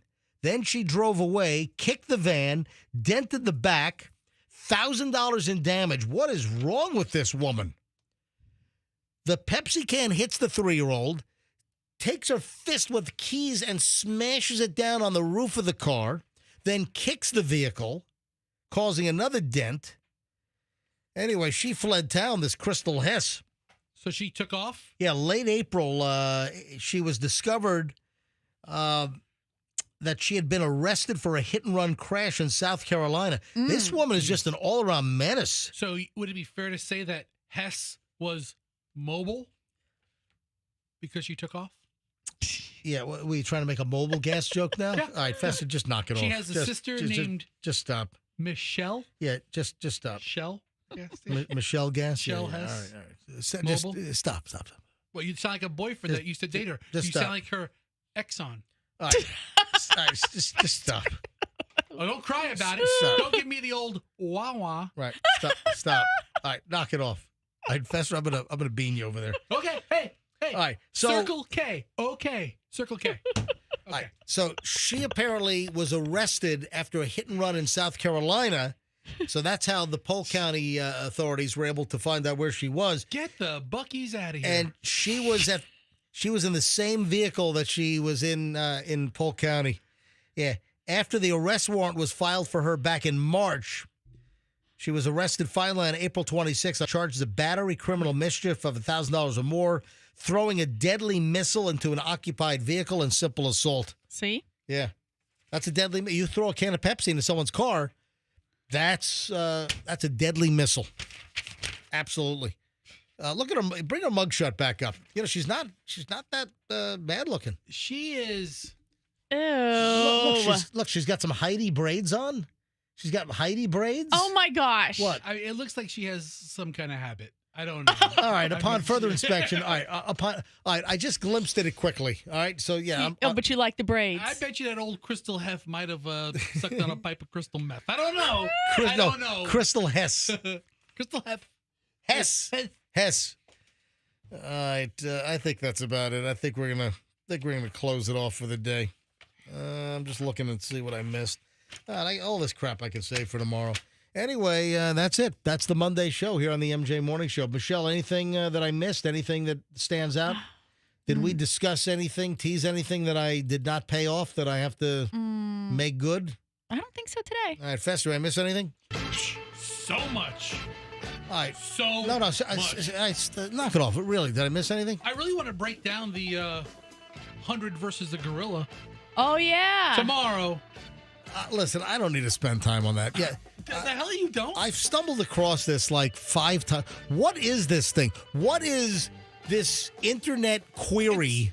What is It's the this? number one question Americans are asking right now. Is it? Who would win? I never heard this. Oh, God. Listen up tomorrow. No, we're not doing this tomorrow. The whole hour and 20 minutes of MJ is going to be... No, it's not. Oh, okay. No, it's not. A dissertation from MJ? No, there's this whole online...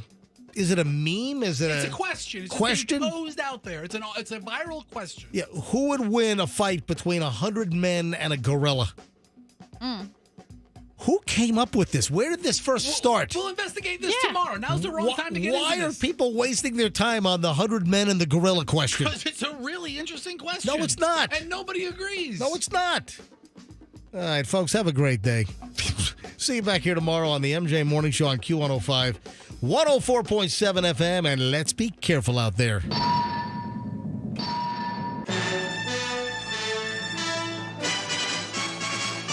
The Q105 app is your connection to all the big contests. Powered by Anajar and Levine, accident attorneys.